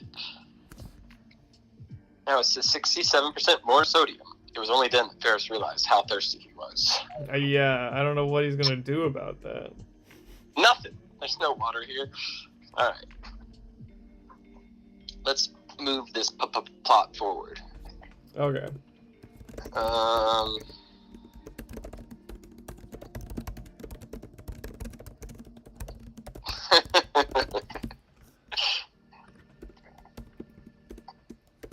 Yes.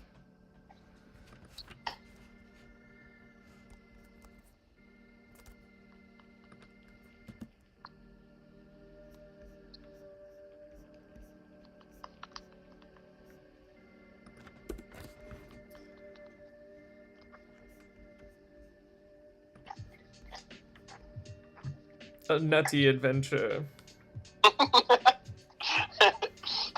Another nutty night.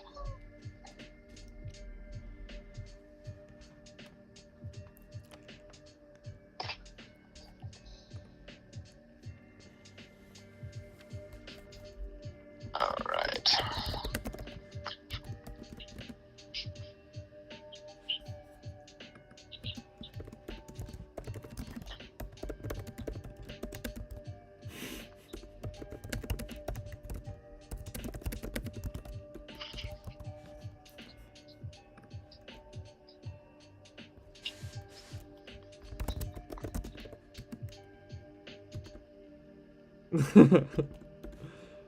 He, With a mouthful of scrumptious nuts, he begrudgingly offers the nuts.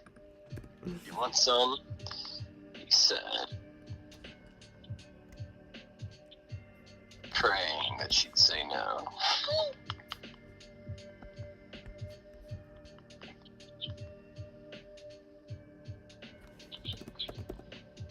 and then she says no, right?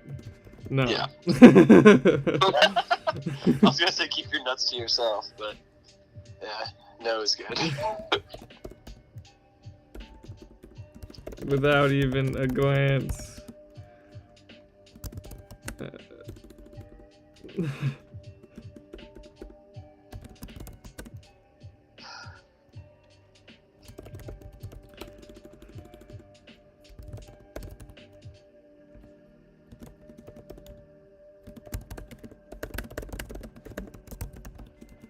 Okay, we got both of them.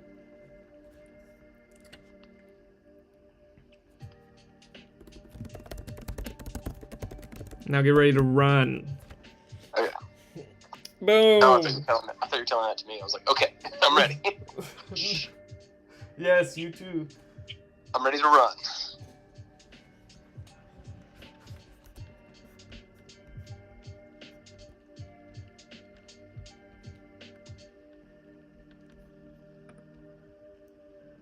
Spooky.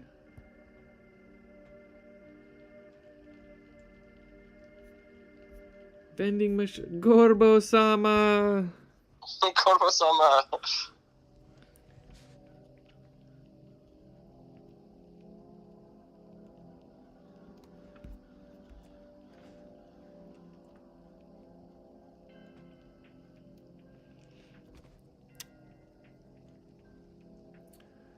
I've said worrying too many times, I think, but we'll fix it in a second. I don't know any synonyms for whirring. Buzzing? Yeah, buzzing. That's perfect. Began to swell. Yeah.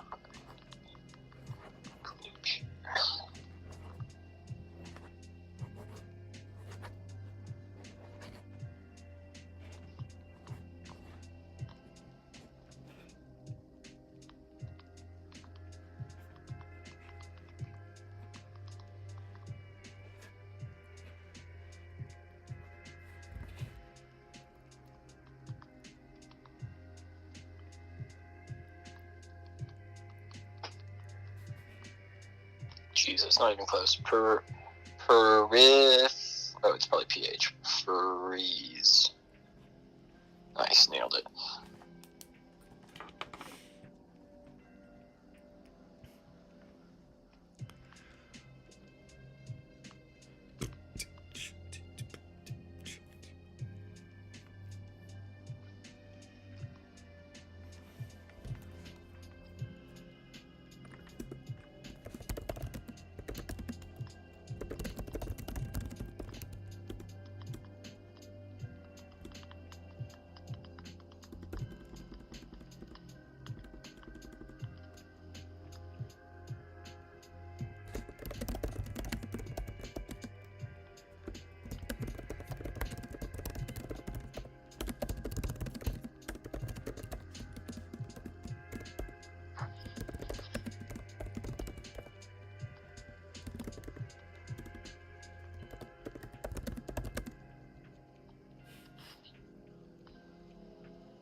Oh my.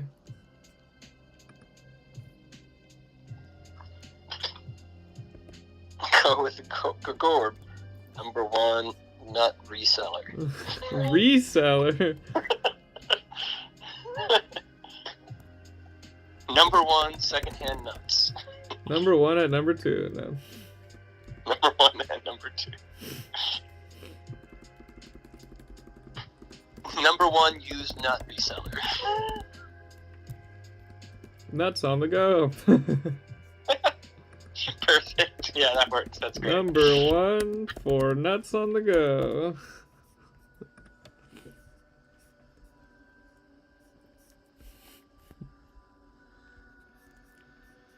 All right.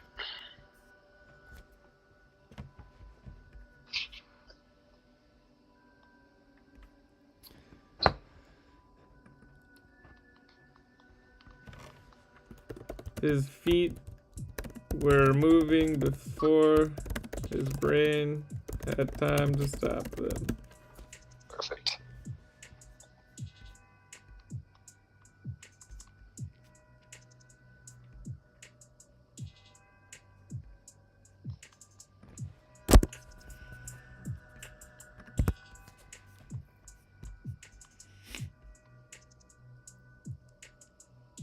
Wait, what? Oh, Ferris. Oh, fairies. Whoops.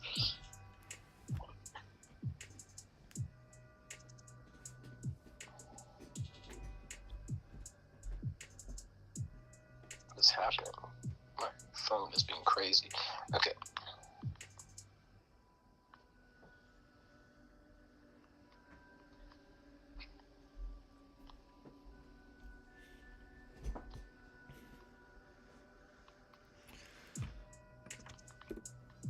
This story's got it all.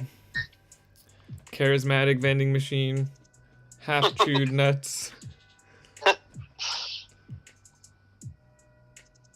That's all of it. Oh, spooky vibes.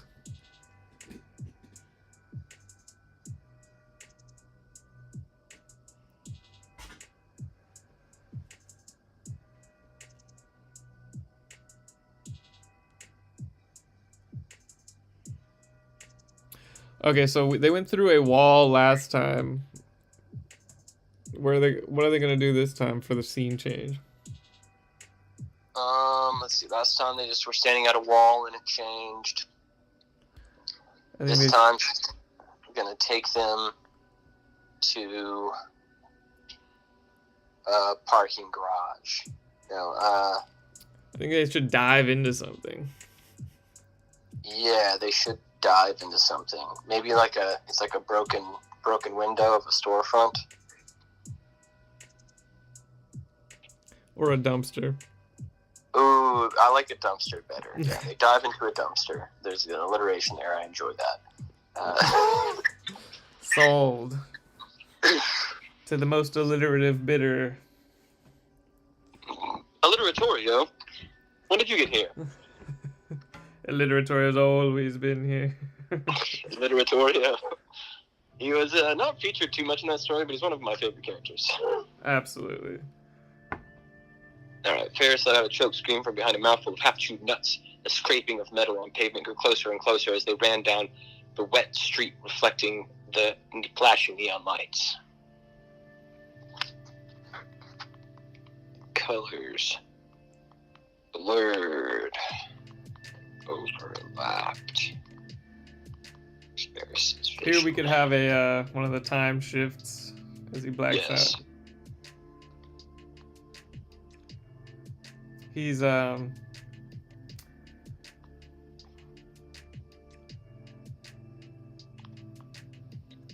blanking on the word for when you have seizures from lights. Epileptic. Yeah, he's epileptic. He has blackouts from blinking lights.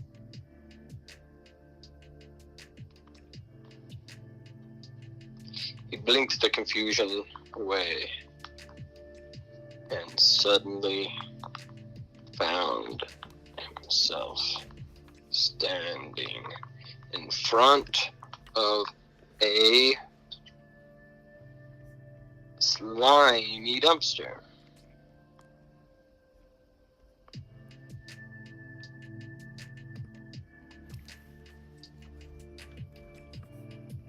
A sticky-looking dumpster.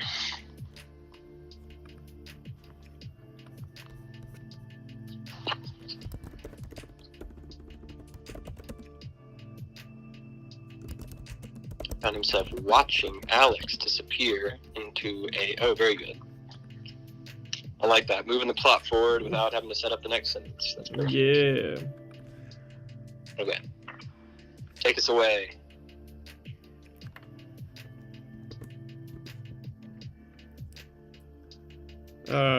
She didn't say anything, so he was just gonna be like...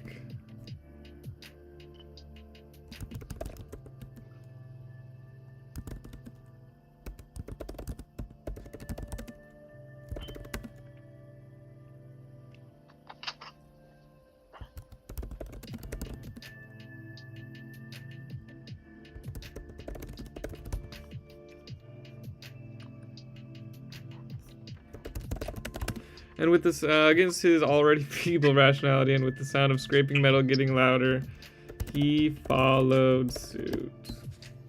Does that work? Yeah.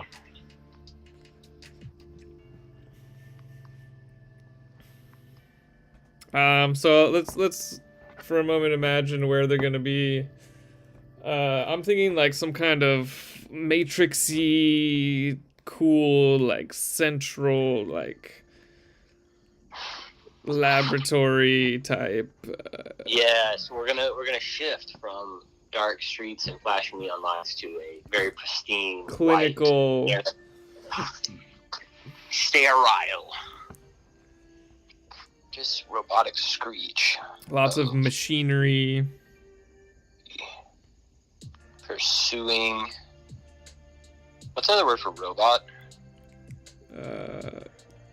Not machine, not robot. Automaton. Automaton. Automaton. The horrendous robotic screech of the pursuing automaton was abruptly cut short. Okay, now set the scene.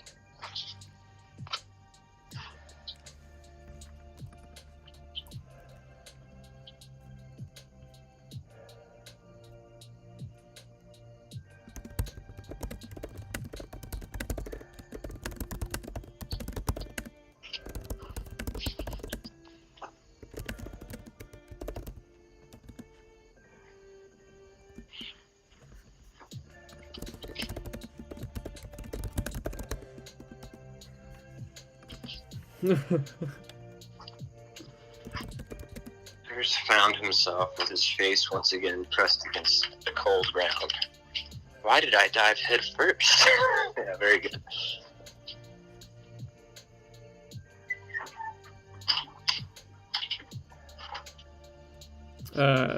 As he raised himself, as he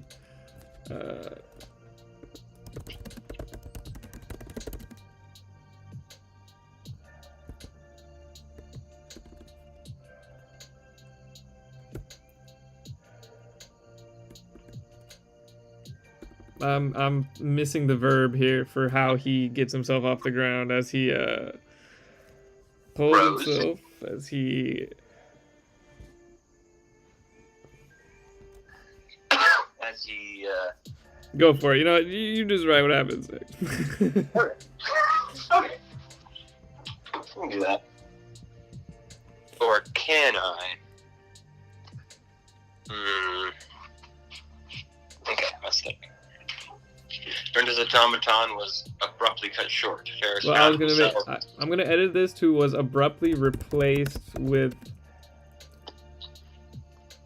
the buzzing of fluorescent lights and Perfect. beeping of.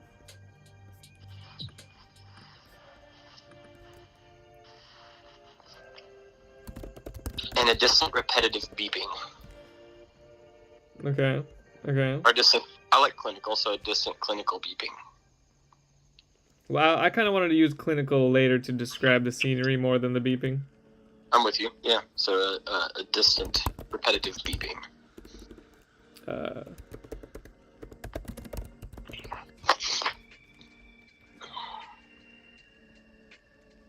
Okay.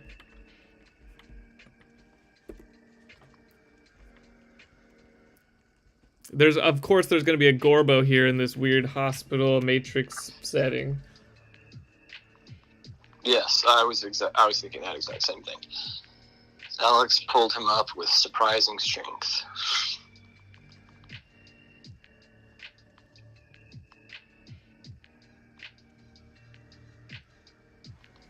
Ferris looked around. Nice. We're getting to the end already, and we're barely at an hour 50 minutes.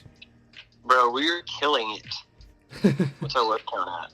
1,500? I mean, look, dude. If we end this in the next 500 words, 500 to 1,000 words, then, and like hit under 3 hour mark, that's like exactly what we need to be doing every time, basically. That's what we strive for. That's what we should strive for.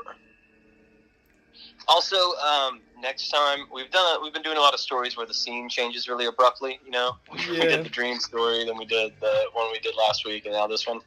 And next week we should do something that's a little bit more consistent in its setting and tone. All right, but they thematically they worked. They're kind of thematically.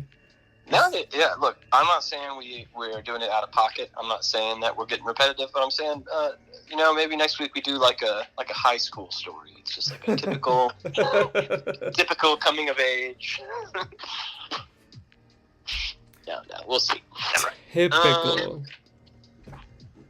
Why? Listen to yourself, Nick. Typical.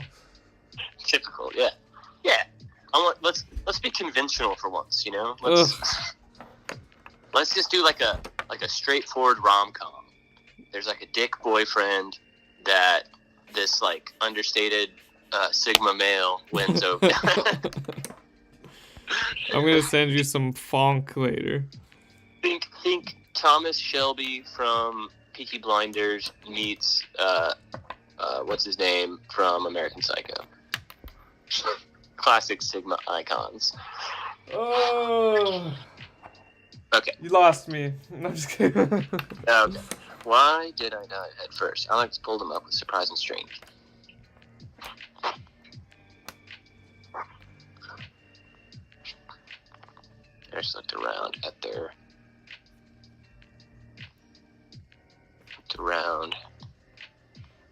where the latest break dropped them.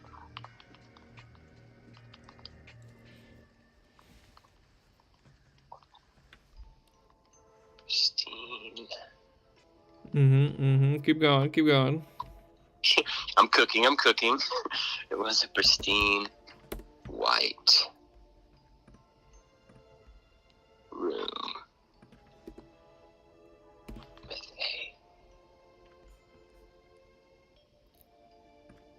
a very modern open floor plan.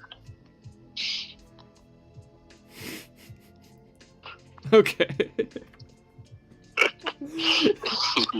Okay, he's microwaving. He's microwaving. Damn, that hurt. Alright. Modern open floor plan. Okay. Turns out Ferris was an interior designer before all this. Maybe he was. Okay, it makes sense now. The what do we said sterile, clinical, the sterile. We said fluorescent instead of neon. The sterile blankness of the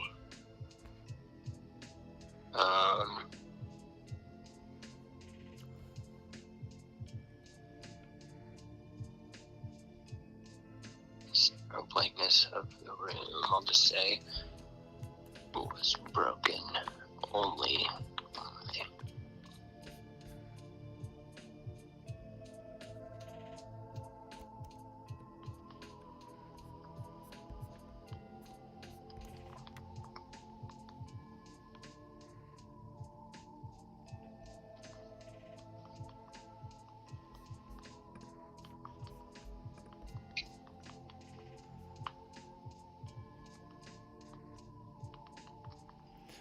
I was gonna have that be in the hallway once they leave the room. No, that's fine. You want to do it later?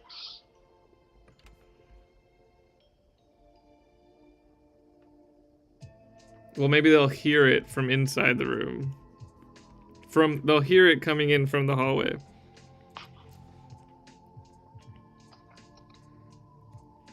Is it gonna say the same line as earlier, like the welcome? You know, like it repeats its line sometimes. I don't think it should ever repeat a line. Let's keep it fresh, just like Gorbo's Gorb Nuts. There, we got it. A whole new world. Perfect. A flavor. A flavor, yeah.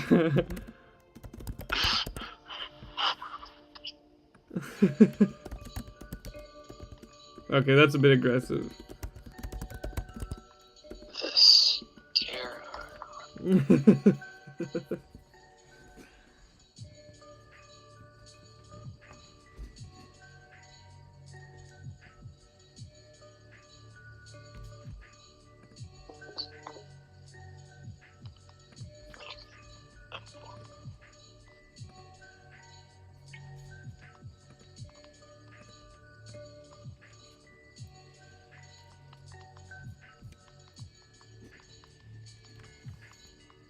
By a familiar sound. Yeah, it's perfect.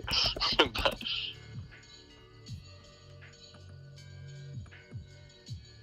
calling from a nearby hallway.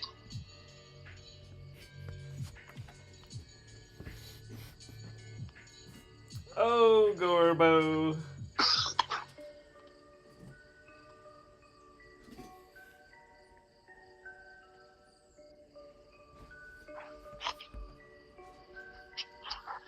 Alright. His feet were moving before his brain had time to stop them. His arms pumped, flinging Gorb nuts in all directions. In all directions.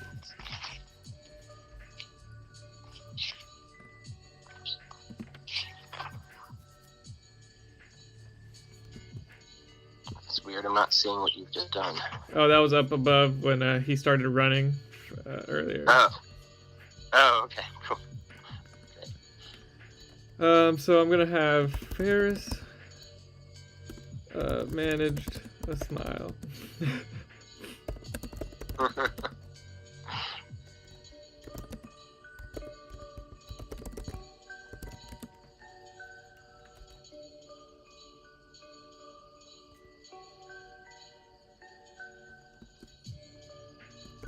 Gorbo. Gorbo! Without a second thought, he headed out into the hallway to greet his dear friend. I love it.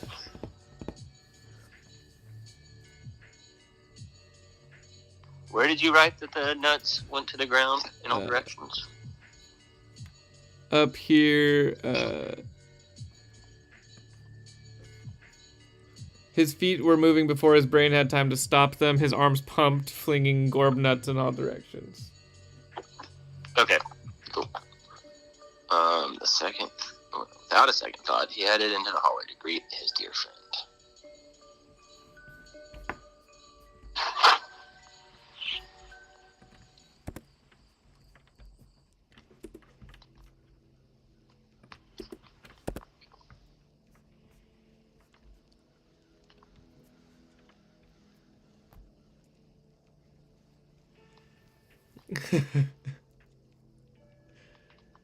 Gorbo, best character.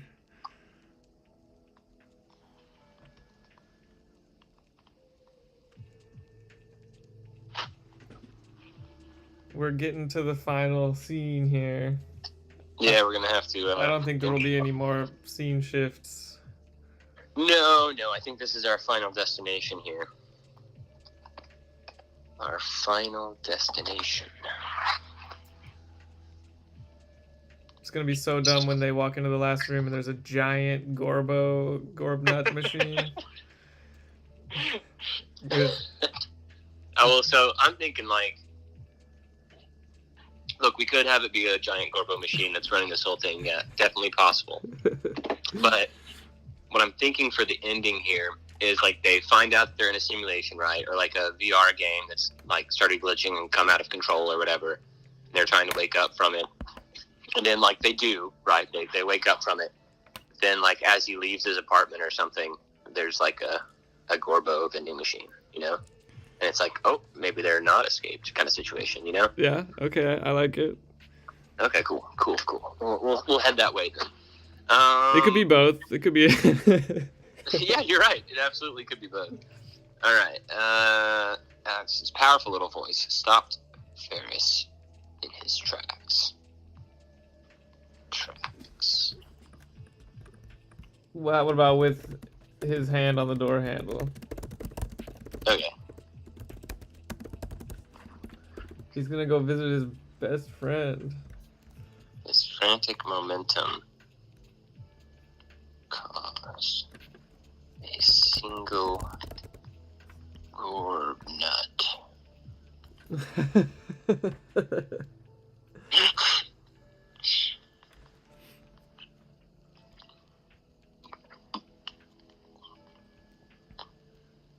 To leap from the almost empty bag in his hand. Nice personification of the Gorb nut. Thanks.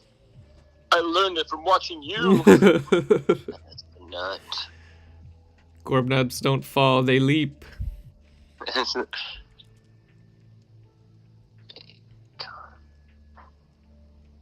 As the lone nut. Oh god.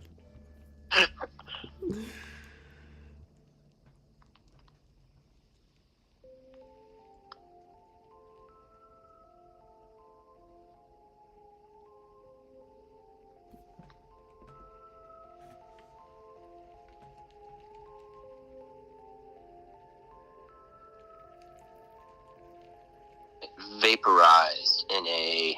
Whoa, not what I was expecting. In a what? Green. Oh, interesting. It's the first kind of reveal that they're in a digital environment.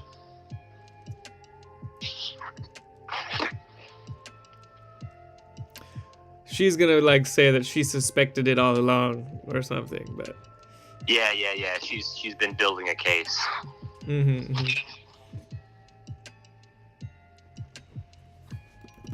Okay. Little dialogue here. What the? I'm going to clarify up here. Instead of with his hand on the door handle, I'll say just before crossing the threshold. Okay. So, like, the door is open, but the nut falls through the threshold and vaporizes.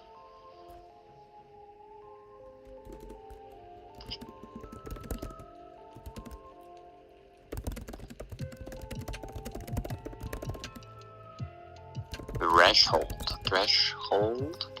Yep. I can't be right. Threshold. Threshold. Cool.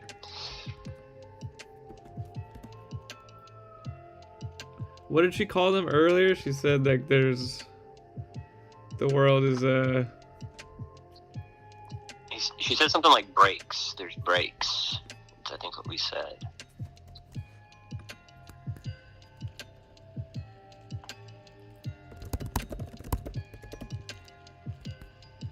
I don't know. We might change that later once we go back and read it, but let's just keep going. Yeah.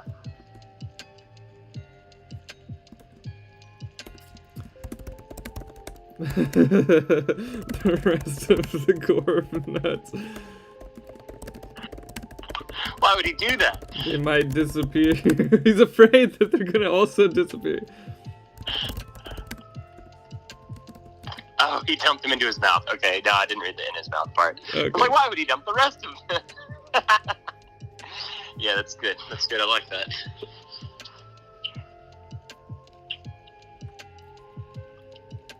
We really did start out spooky, and we quickly devolved into goofball is obsessed with Gorb nuts. Well, the world is still freaky. The characters are just fun. Okay. Yeah.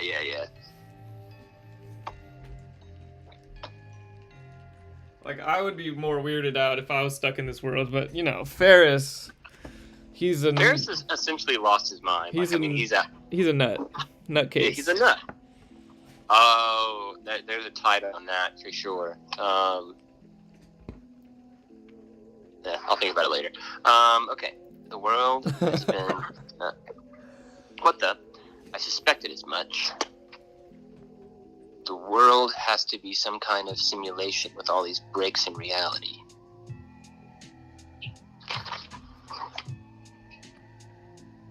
Instead of the world, it's going to be this place. Yeah, there you go. That's better. This place has to be some sort of simulation with all the breaks in reality. Ferris dumped the rest of the Gorb nuts in his mouth, afraid that they might disappear any second. I'll take your word on that. I don't know. You could continue from there. Yeah. Okay.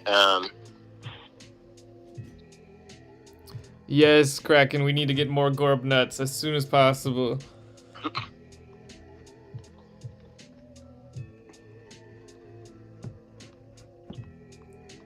Oh, what if the title's A World of Flavor?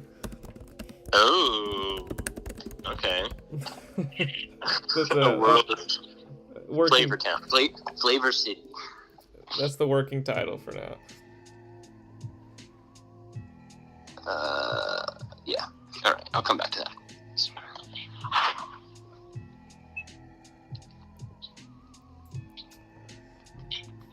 And at the end of the story, when there's a machine outside of his apartment or whatever, he's gonna just buy some nuts. Of course, yeah, without thinking about it.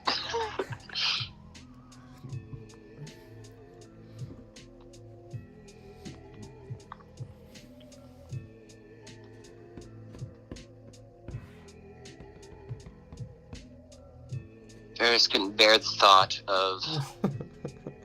Is it B-A-R-E or B-E-A-R, the thought? It must be B-A-R-E, I think. Okay. Well, actually, I don't really know. If I was writing it, I would have wrote the other way, but it would probably be wrong. Ooh, I really don't know. We'll go with B-A-R-E. Okay.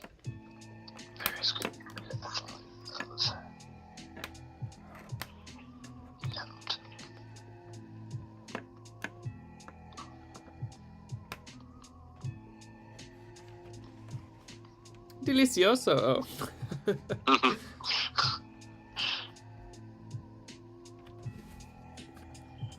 Of Gorbo's patented Gorb nuts.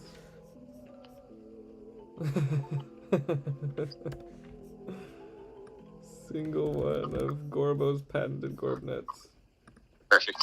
Oh, the Google. It is, yeah. Google Docs You're wants right. to change it to bear. Bear. you were right.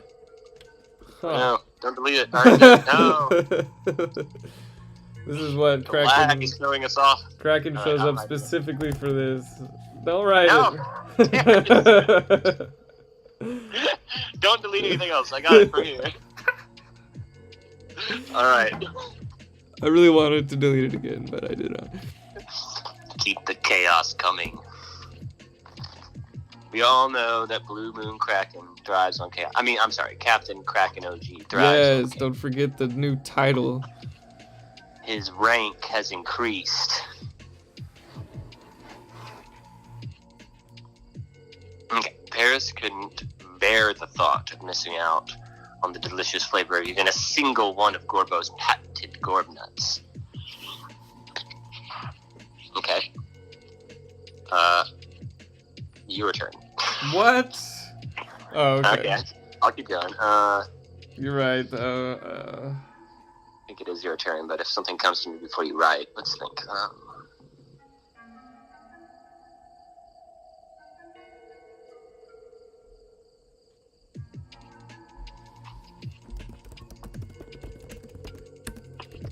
Great, you're doing it.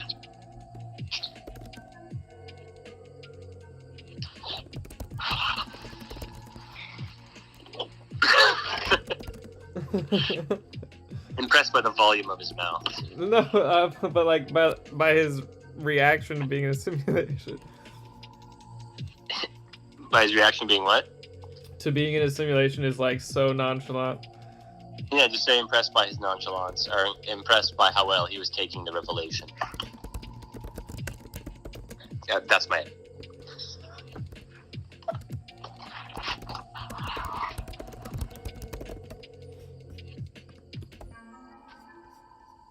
Perfect. Love it. You're so good at this, Caleb. Thank you. Life partners. We really like rounded out pretty well. Every time one of us is stuck, we just put the pieces into place. Mm-hmm. Mm-hmm. Pacific Rim style. Pacific Rim style.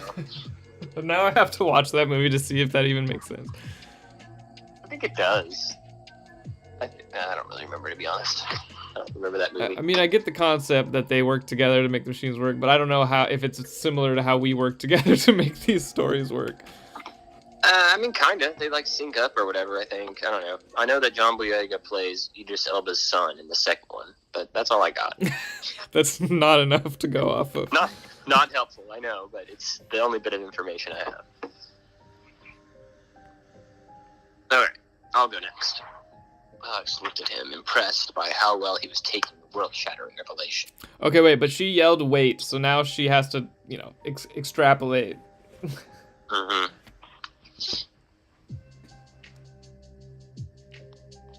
For the first time in weeks,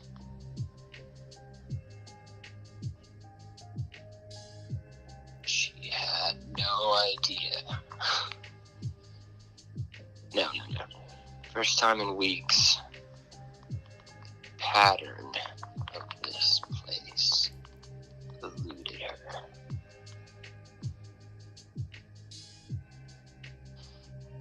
First time in weeks, the pattern of this place eluded her. It all led her to a spot. And now that she was here, she didn't know what came next.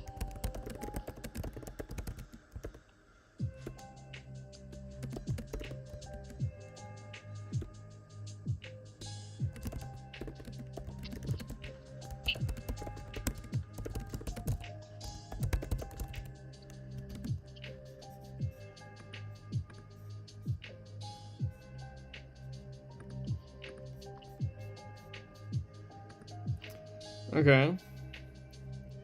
Just let the idiot go first, basically. Exactly. We already said a world of flavor. Oh yeah. Damn it. That was like that's the last thing you said. A whole new world of flavor. That's right. Okay.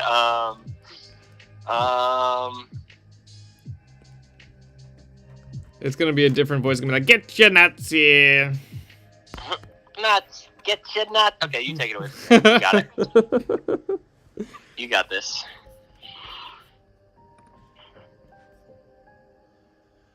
I feel like my last sentence was super unhelpful. And what's next?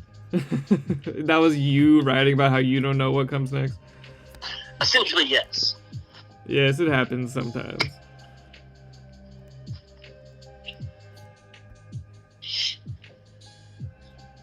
It reminds me of when I wrote, like, so-and-so was feeling uneasy, quote, I'm feeling uneasy, or something like that.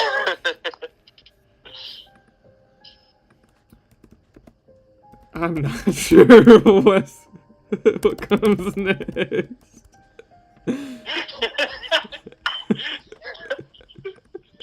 Alright. I'm just gonna let it stand. Yeah, that's fine. Okay, now Gorbo can say something along the lines of,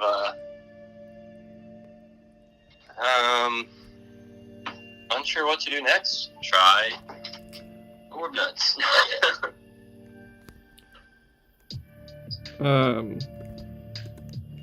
The answers lie within Gorb nuts. Something like, Yeah. Gorb nuts are the answer.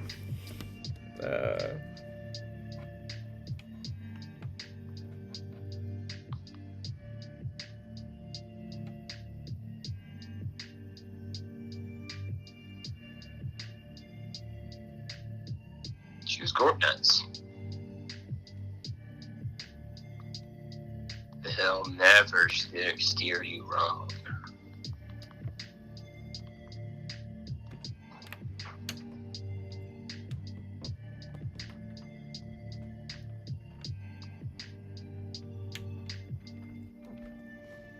Yeah, I'm kind of blanking on how to twist the Gorb phrase, so yeah, take it away.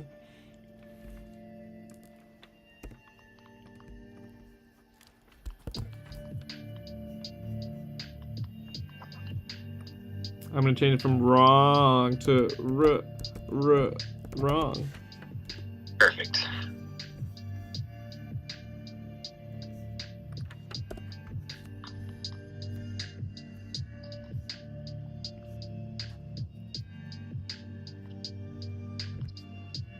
She didn't know what came next. I'm not sure what comes next.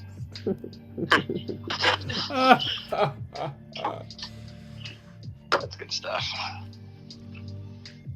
I don't think I've done that in my actual writing, but my book yet, so I'll have to do that one day when I'm short on my 400 words. It's a good bit. Definitely good for filling out some. It's a good bit because it's part of our narrator voice, which is, you know. Yes. I love playing to the narrator's voice. It's one of our strengths. Indeed. Which is why first person was a horrifying experience.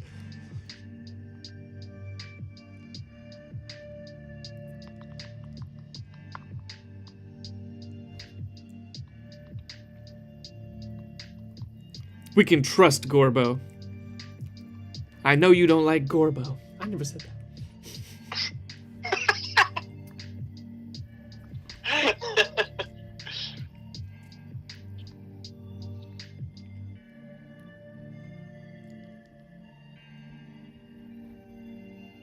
Maybe there will be like some signage that indicates it's some sort of starting or ending point or something.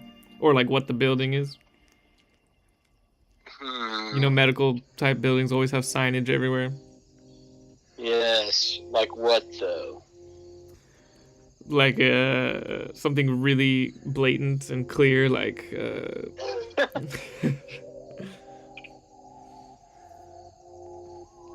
feel like we heard this spooky song before. It's too spooky.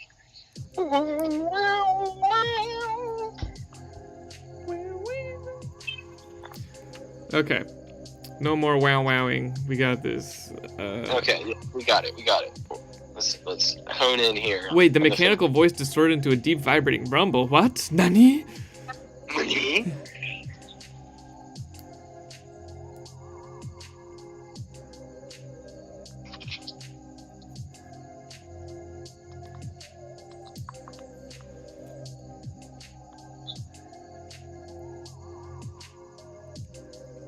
Okay, okay.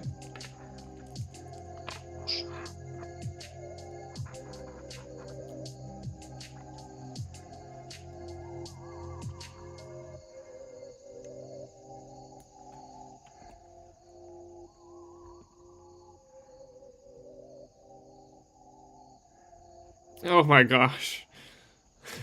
So what, he's finished 3 bags of Gorb nuts so far? Or just I 2? think just 2, I think. Okay, we could get a 3rd bag in there for sure. We'll get a 3rd bag in. Well, that's the final bag, you know, when he orders it, he buys one at the very end. Well, he's still gonna try to buy one at this machine. Maybe he won't get to, though. Okay. I think... Wait, I've definitely been here before, said Ferris, after a labored swallow. Oh. Oh, he's actually gonna be useful? Nice, nice. Yeah, there's gotta be a reason why she brought him all the way here.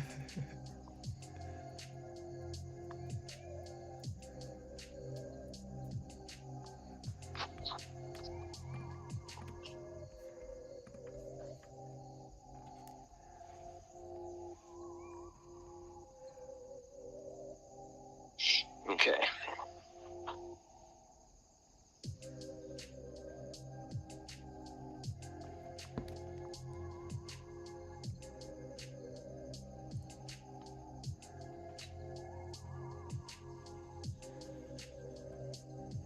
Sorry, the song is distracting me. I'm just vibing out over here. Yeah, no, it's too distracting.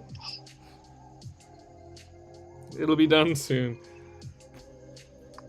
Taking a vibe break. Taking a vibe break.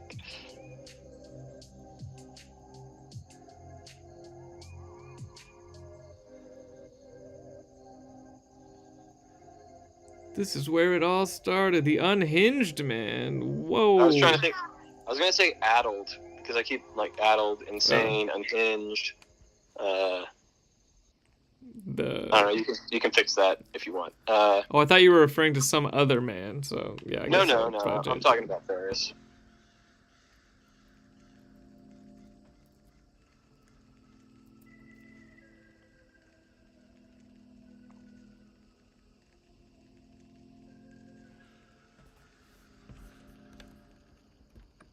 Meeting the man with missing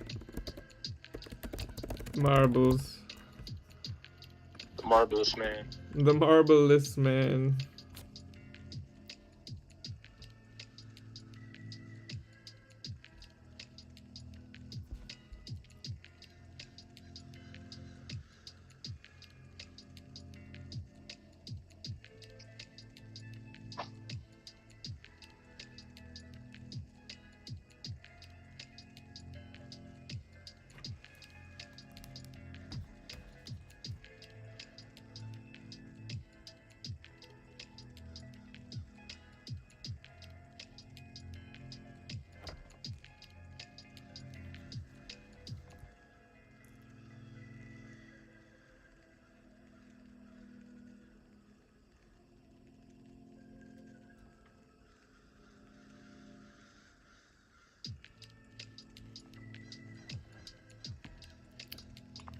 Gorb, guide us.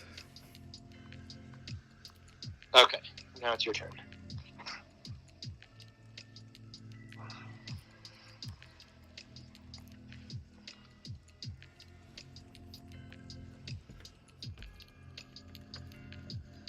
I'm just gonna, instead of this where the players wait to be dropped to the next level, I'm gonna say it's where we all began.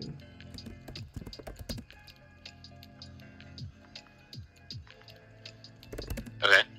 Maybe the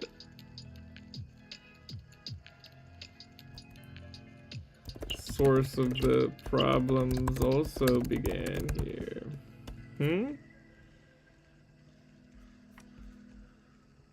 Maybe I'll say it's where we all started. Sure. More gamey, more game sounding. Sure.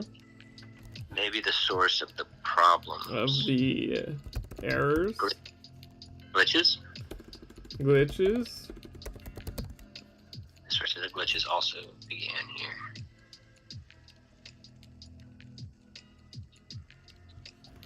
Instead of also began here, it just is also here.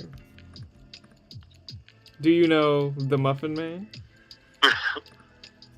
The No, he's part of the program too. Oh no. No, we can't have that.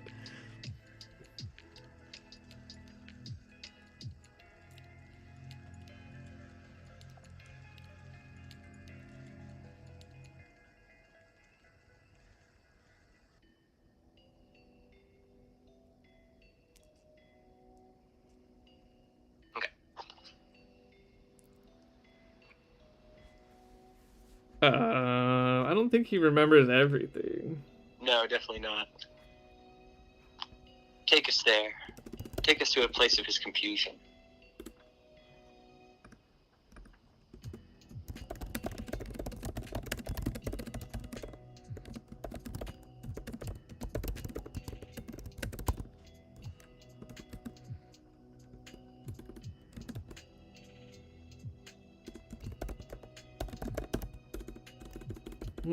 So I can't be sure what's real. I know that I trust Gorbo to guide my way. He was back to his old self.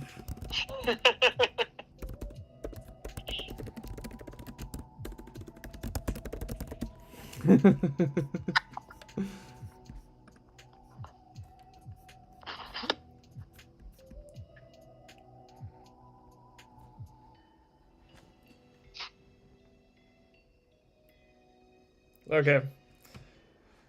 So I'm picturing some kind of like matrixy room where they're gonna find like everything's all plugged into something and it's gonna be like broken in some way.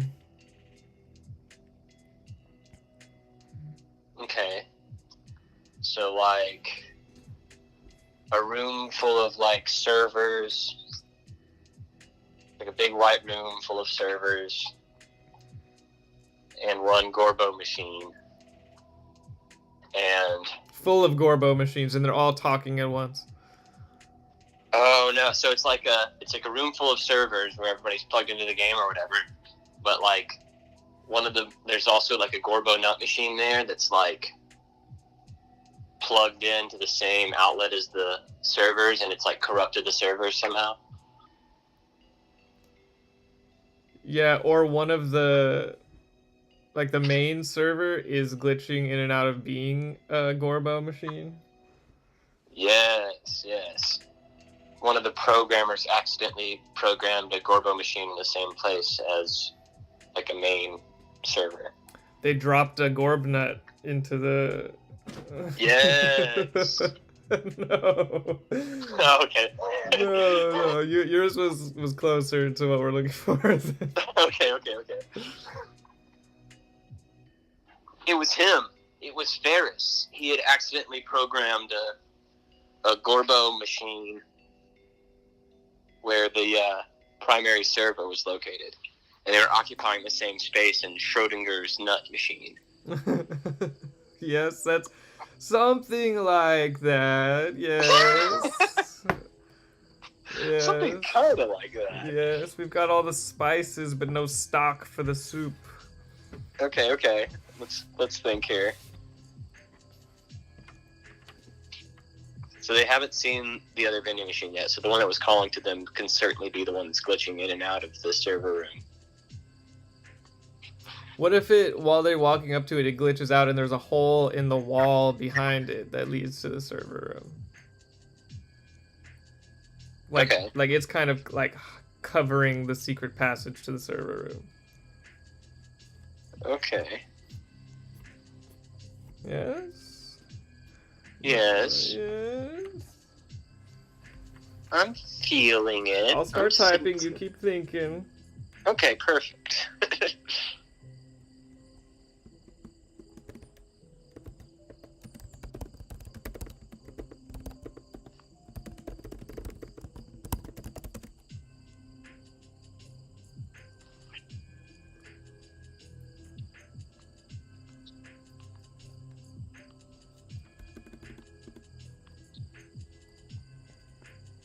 Whoa.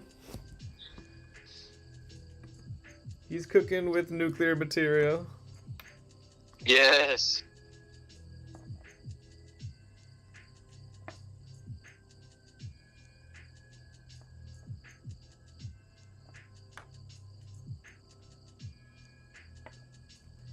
Gorbo-sama!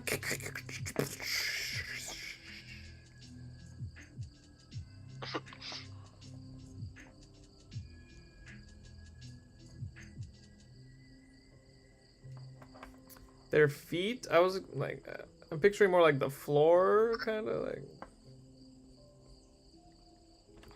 Yeah, that's fine.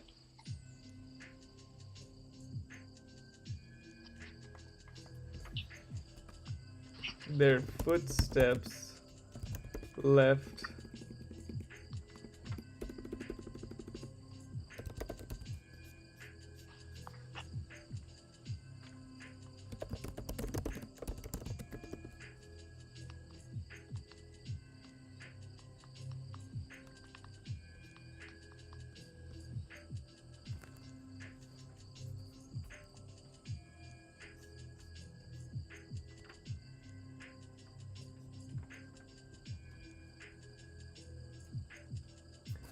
Ferris the Fool. Did we already say sterile? What was the other word we were going to use that you said you didn't want to use yet? Clinical? Yes. Okay. The long clinical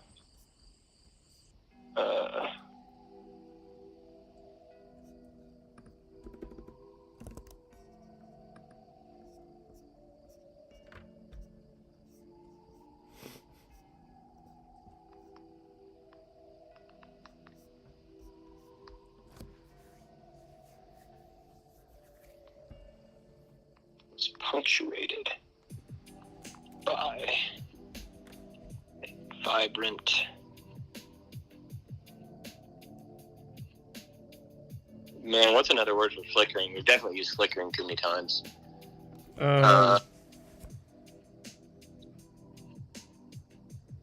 Pulsing,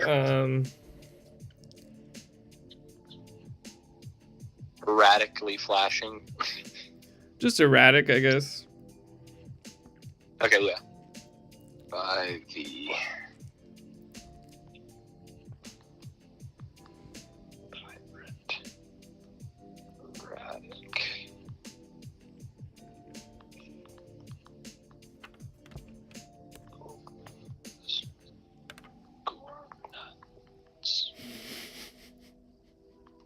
Vending machine. We have a lot of words, but how many of them are gorbos, gorb, or nuts? Solid 50, I'd say.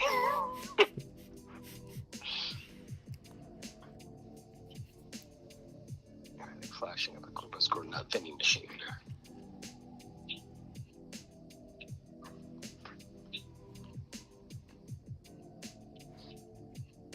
Corpus Coordinate vending machine. It flickered in and out. Ah, you used flickered anyway. Yeah, it's fine. That's okay. We only used it 4 times. Yeah, maybe in the read through something else will come to us. But for now, flickering is a theme in this story. Flickered in and out of existence before their eyes.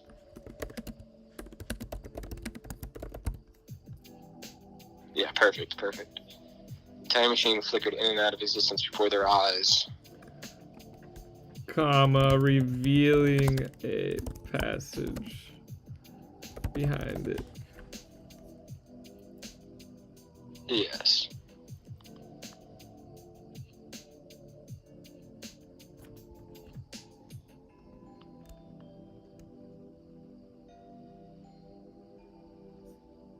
Diapers. Despair.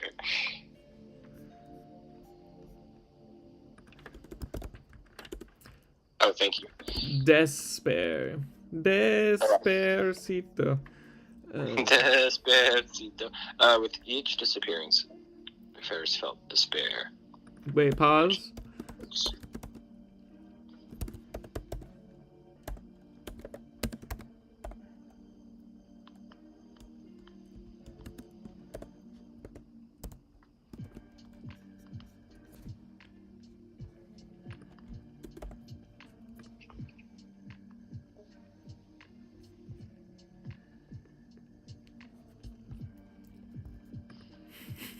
I don't know. That's kind of creepy. Enjoy guts.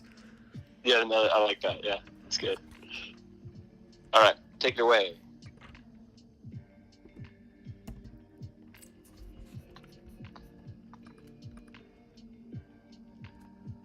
Enjoy guts. You enjoy guts. Yeah, I know. That's why I said it's weird. Yeah, I like it. But now it's your turn. Where are we going from here?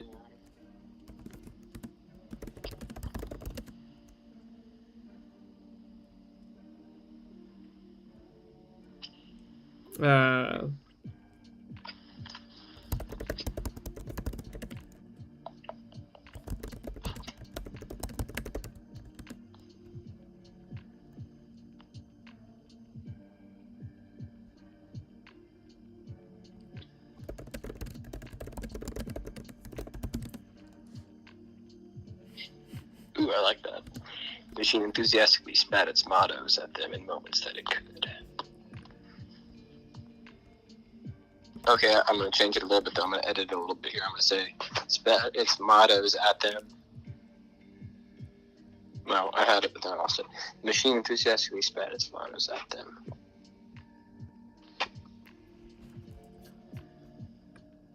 During its fleeting existence. Yeah, yes, exactly. In between moments of fleeting existence. That's perfect.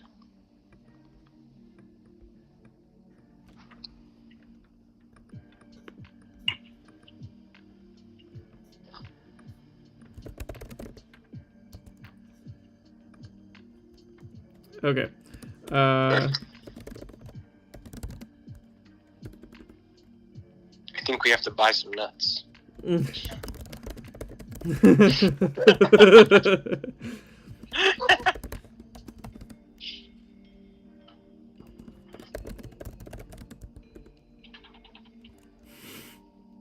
What? Just kidding. Is he though? Is he kidding?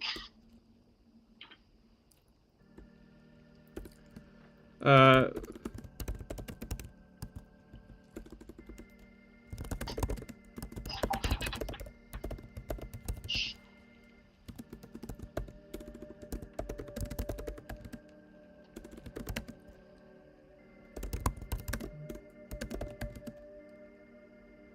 feel like the story has the vibe of like some real like late 60s, early 70s like experimental sci-fi movie. Like this is like just it's like disjointed and like has no like clear plot, but is like vaguely unsettling.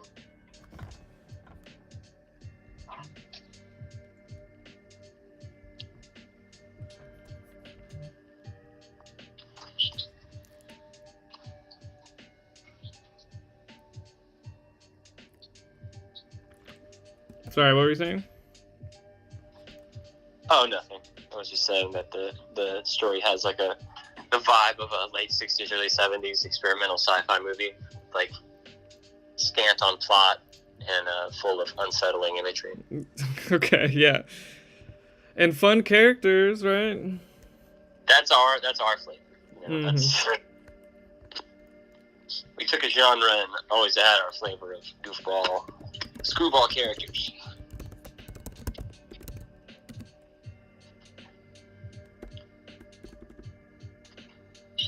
I don't know how he's going to describe. Basically, I want him to say, I think we need to go back there or whatever. But, you know. We need to what? Go through the passage behind the machine. Okay.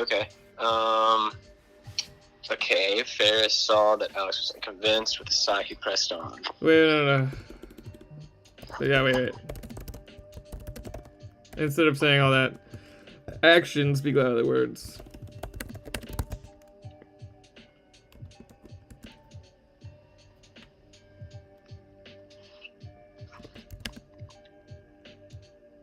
I'm gonna change that. I'm gonna change it.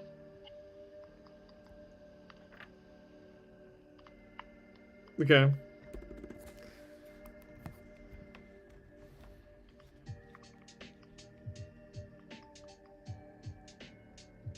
Okay.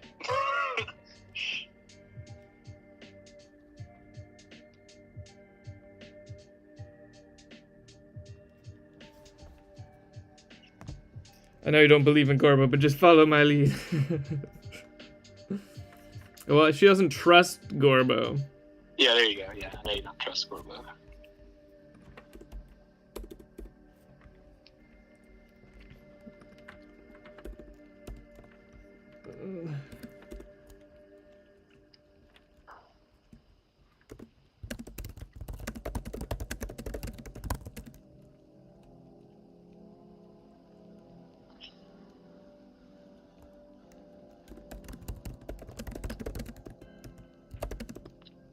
Hey. Hey, I'm typing here.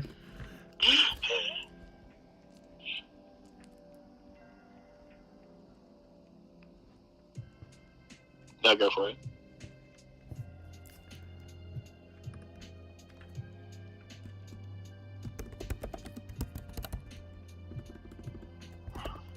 Flicked out of existence.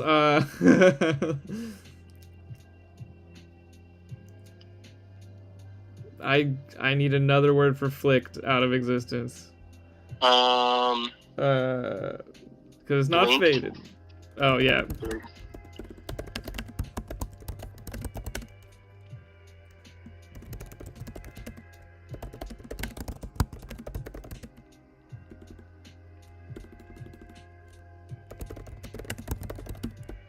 Behind the machine.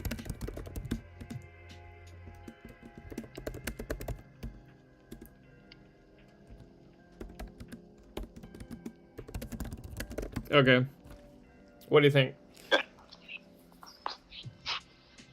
Your turn, he called out. Alright.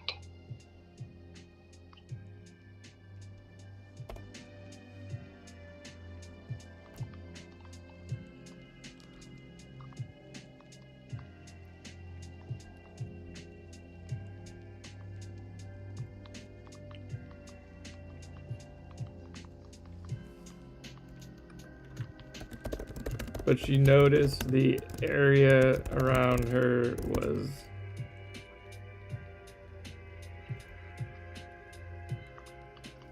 What's the word I'm looking for? Dissolving. Yeah. Dissolving into a digital Grid. mess. Yes, grid. Perfect. That was the word I was looking for earlier, actually, when I said mesh.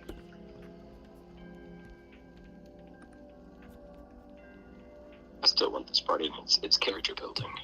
Okay. Oh no! What have I done? Okay. Yeah. I'll put it here. Keep what you said, but just put this here.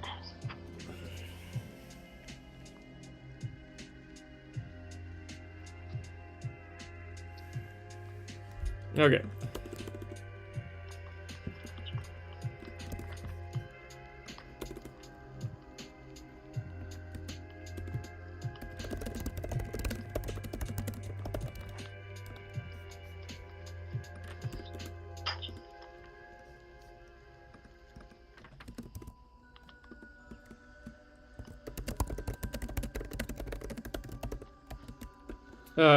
Let's give Gorbo another line here.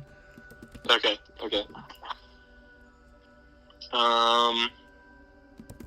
Seek balance within, with Gorbnuts. Learn to love again with Gornuts.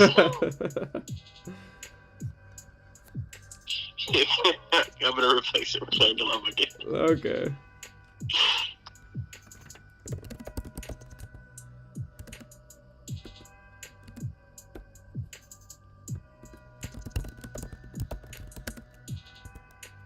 With a well-balanced... what's the word I'm looking for? Serving of Gorbnuts. There you go.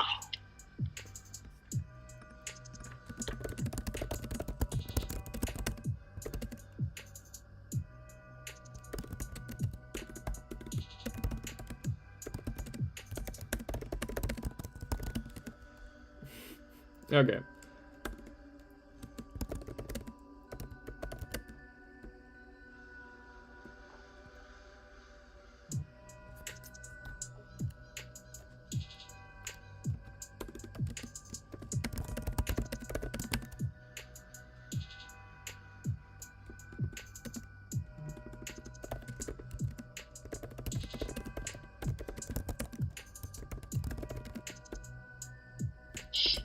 It's a dark tunnel. A light was visible. Yes. I don't know. Change it up. Switch it up. Help me. Okay, I'm coming in. Don't worry. I got this. Chinese spirit. It was instead of a tunnel, we've already been in tunnels and hallways. We're taking this away. It was a dark. Okay, you're right. Dark Passage. We already called it a passage. Lined with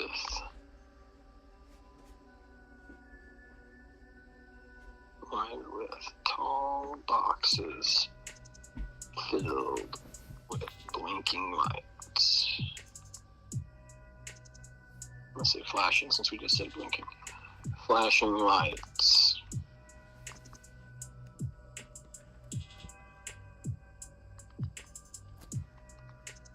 This is the server room, Ferris said with. Okay, so what if all the servers are like phasing in and out of being Gorb Nut machines? I love that. That's excellent. Ferris said with uncommon assuredness. Certainty, okay. Yeah, certainty's fine. Probably sounds better. Certainty in his voice.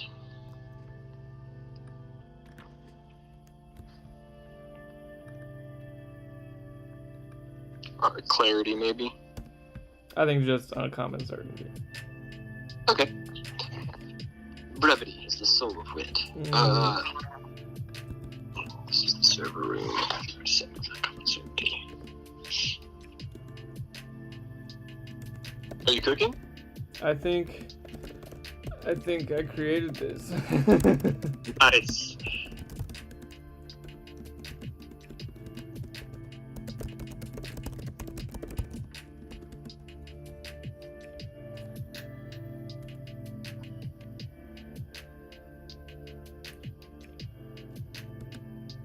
Learn to love again with a well-balanced serving of Gorb nuts. Learn to love again with a well-balanced serving of gorb nuts. The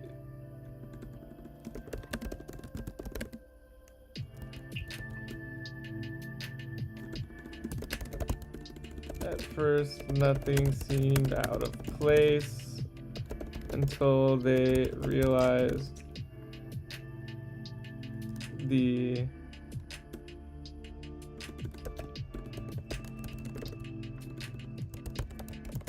were being replaced with Gorb nut machines at random. What do you think? You want to change that description sentence? A little bit. Yeah, I do want to change it a little bit. Help me! I got it. At first something seemed out of place until they noticed.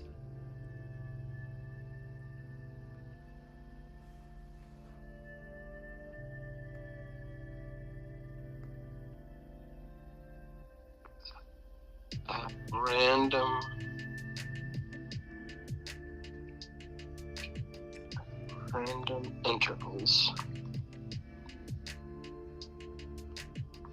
The servers would instantaneously transform into Gorb nut machines.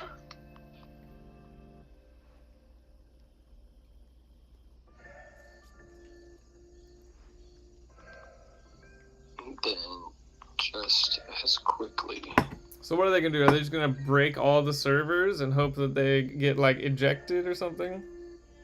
I think that's the move. Yeah, I think they begin smashing all the, because he has to destroy Gorbo. To like he has to have a really emotional moment of like having to destroy a Gorbo machine, and then like they're transferred out into the real world or whatever. And he's like, oh wow, that was crazy. I really need to be more careful when I'm programming this virtual reality machine. And then as he goes down the hallway, he passes by a Gorbnet machine. Is there gonna be like one big server that all the other ones are connected to that he's gonna? Maybe just like the final one, and it pleads with him not to destroy it, but then also it's like trying to sell him Gorbnets. Yeah. Okay. All right. Cool. We know where we're going here. All right. Instantaneously transform into Gorbnet's Gorbnet machine, and then just as quickly transform back into the complex structures.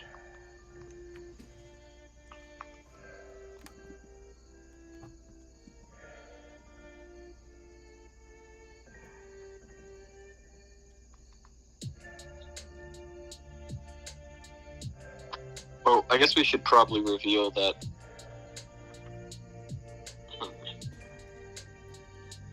What? You have something you haven't revealed to me? No, just that it's like a game or whatever. I don't think it really matters. It's just like a virtual reality. Yeah, you're right. Okay.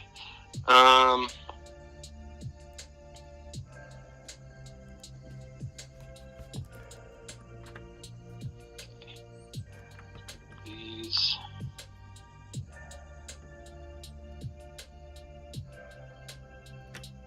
Servers are constructing this digital prison.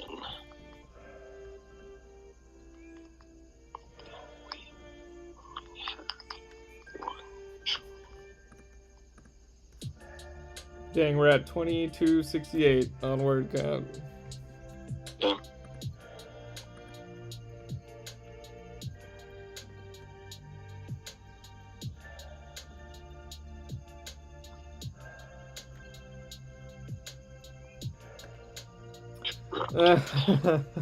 I know. Yeah, exactly. I'm gonna have him speaking through tears. It's gonna be perfect.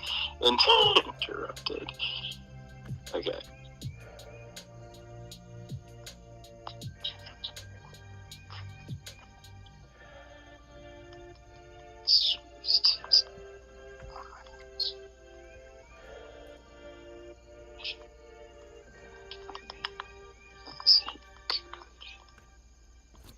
He squeezed his eyes shut as tightly as he could. Back.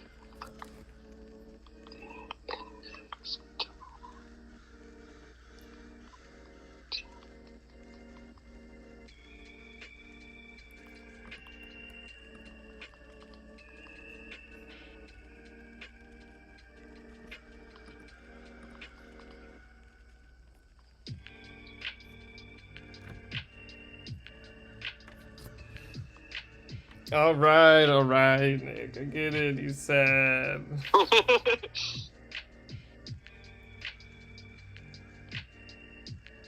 Okay. You got it then.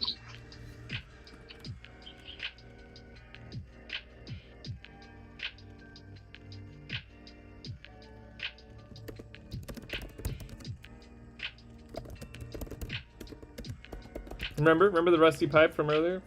I completely forgotten about the rusty pipe.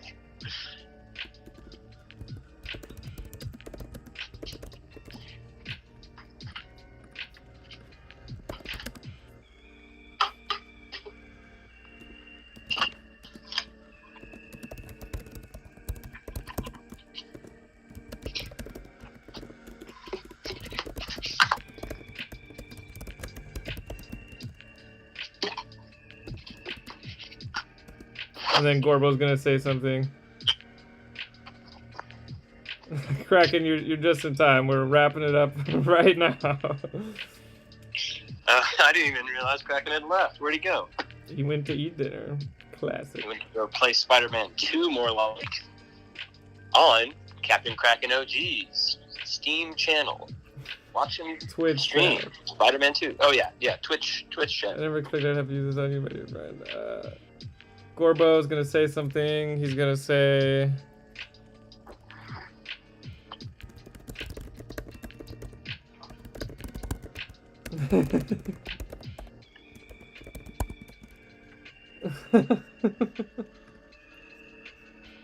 Do what you must, but always keep Gorb. I support it. Alex placed a reassuring hand.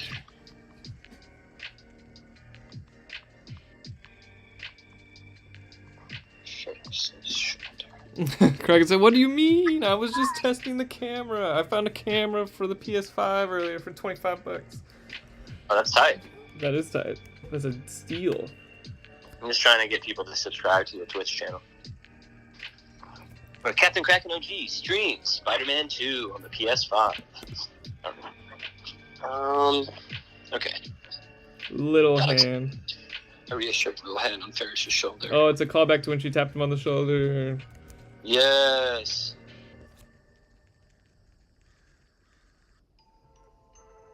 And it's character growth, because she cares now. Yes. I'll do it myself.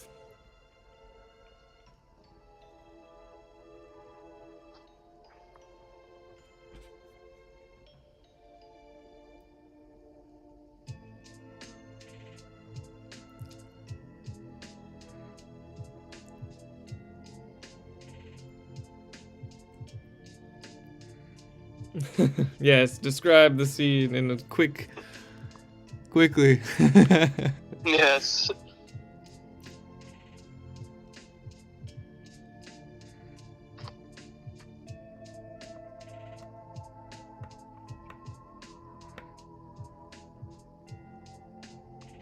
Circuitry. How do you spell that? Like that? Maybe. What? Yeah. And then you type gibberish after? Yes.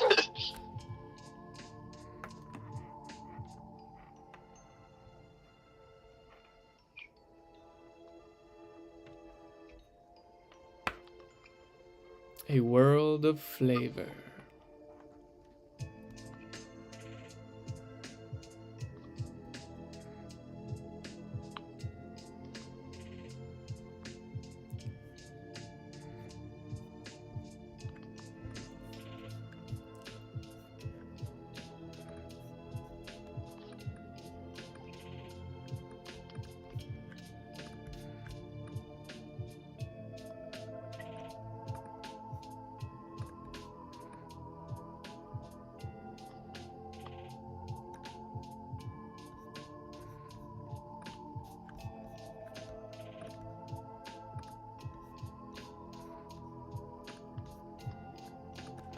Okay. After a few minutes of violent smashing, only one server remained. Fuck, I can't type. Okay, so let's think about this. It's gotta be Gorbo's final plea. And it should be like a little bit glitched in and out, so it'll be like please, and then like another line. It'll be like a mix of a bunch of the lines. Yes, so like, please, enjoy, please. You Gorb, not. Yeah.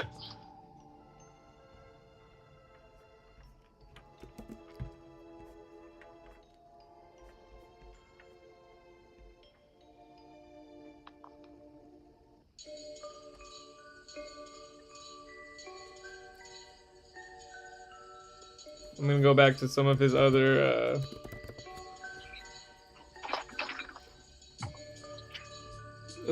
Say like Gorb nuts, good. Yeah. Don't.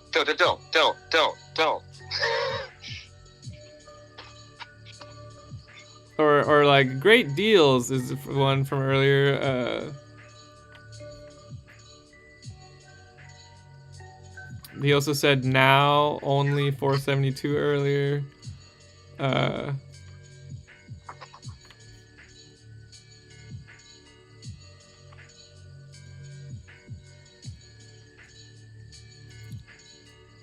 Take advantage of Gorbo.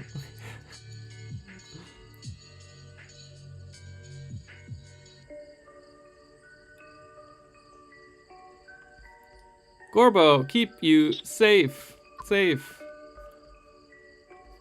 I'm giving you lines from what he said earlier. Yeah. Gorbo, keep you safe.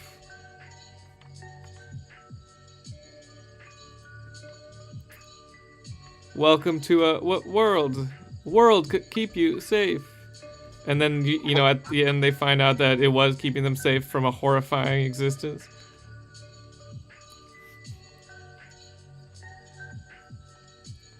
Save Gorbo.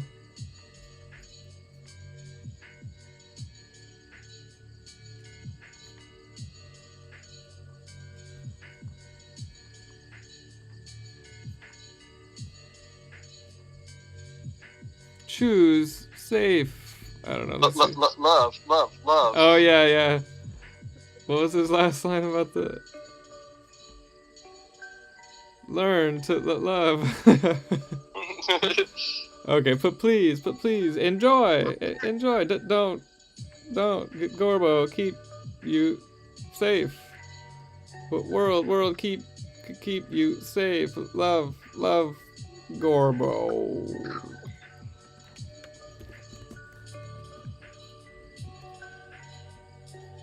Love you, nuts. Yeah. I wanted to like literally just say like don't kill me at one point.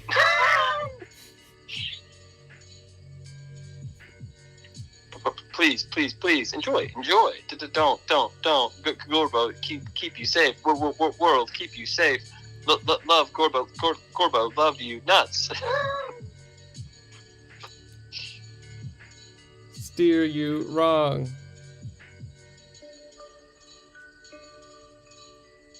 What do we want its like final thing to be?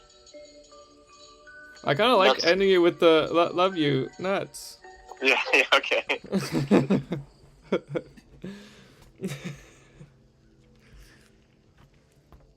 Because he is a nut. Yeah.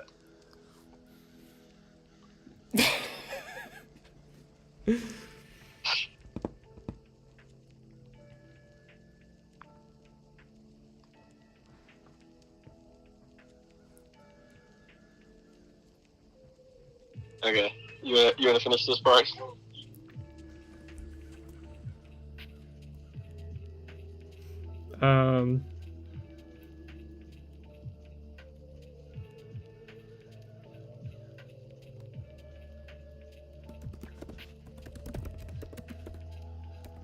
Yeah.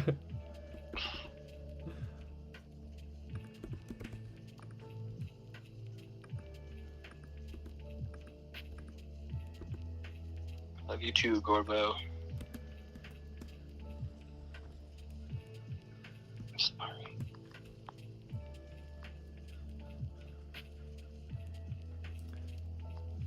I'm sorry and thanks for all the nuts. 2 sentences. It's more impactful. I'm sorry. Thanks for all the nuts. Yeah, and then Gorbo's gonna say, never steer you wrong.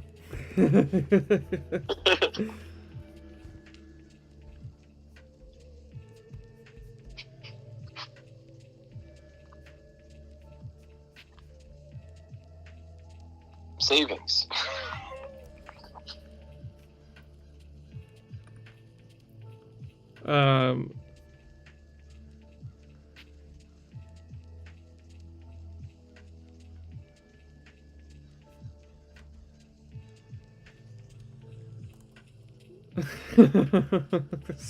You want savings to be his last word? No, okay. Never steer you wrong is good.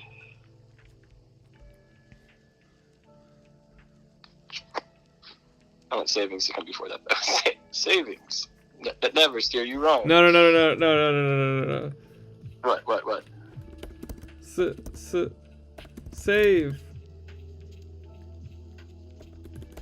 me. These are all texts from his things he said before. So yeah, and then to never steer you wrong. I think that, and then call it there. He dies. Yeah. Okay. This is so sad. It's too sad.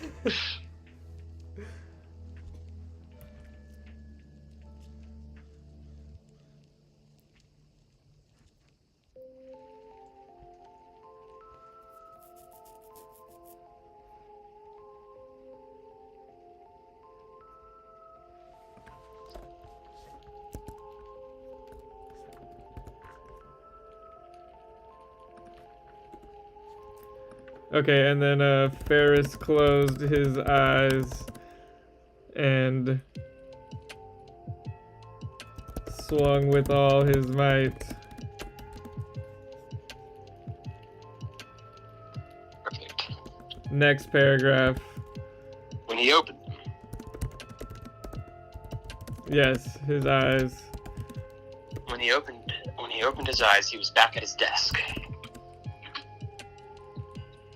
So like, would he have like a VR thing on? Is he like? Oh yeah. So when he opened his eyes, he saw nothing but a blank screen. He removed his headset, and he was back at his desk, or something like that.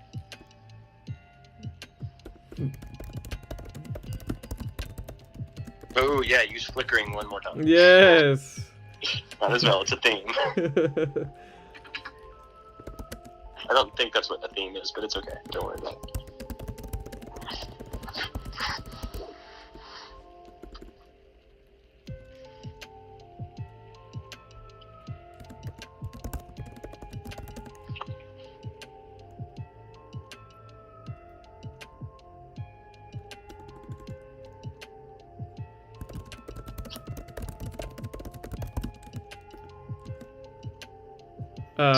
Go for it. Take it from there. Okay. So good.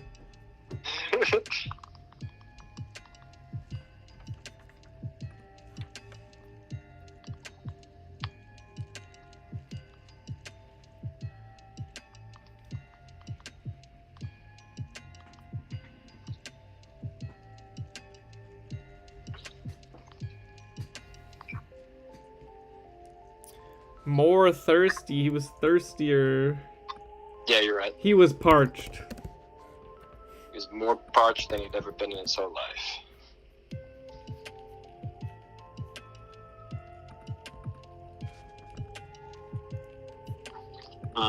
What do we want to do? Like, maybe he's like, does it fade away like a dream? Like he's like, sad music time now. Is it like when he comes out of it, it kind of disappears from his memory like a dream, or do you want him to like remember everything that just happened?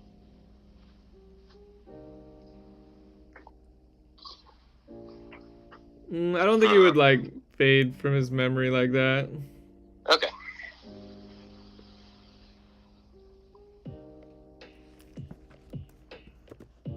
He got dressed and exited his apartment.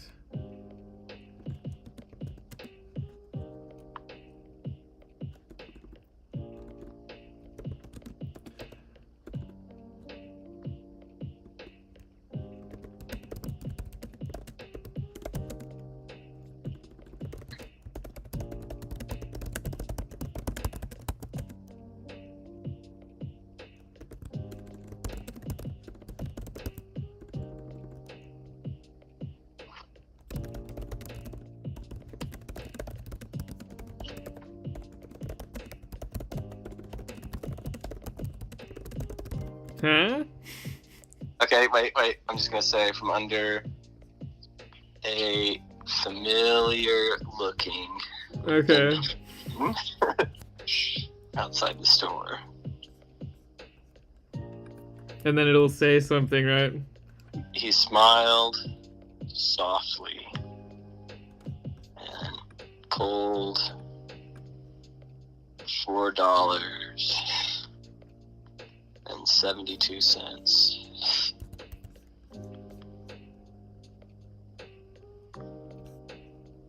out of his pocket.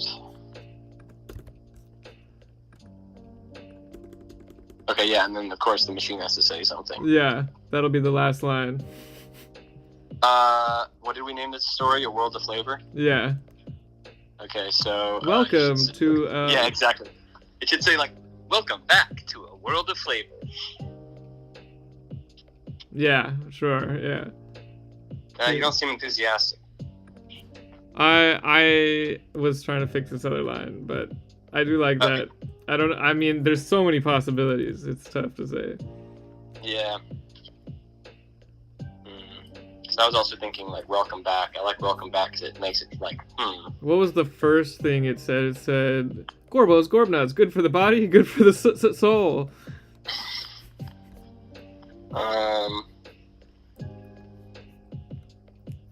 Maybe refer to the last line, something about never steer you wrong. Yeah, okay. Which was... What about just like, welcome back to A World of Flavor. Gorbos, Gorbnuts. We never steer you wrong. Sure, yeah. Alright.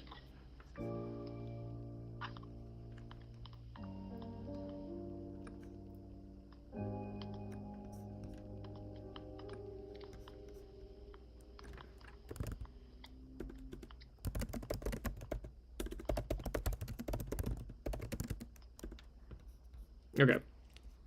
Sick.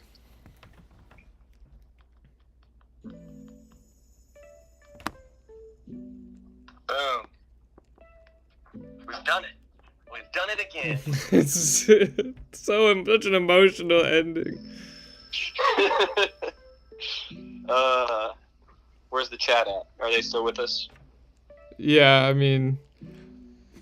Blue Moon is, at least. Yeah, we got our gang here. Gang.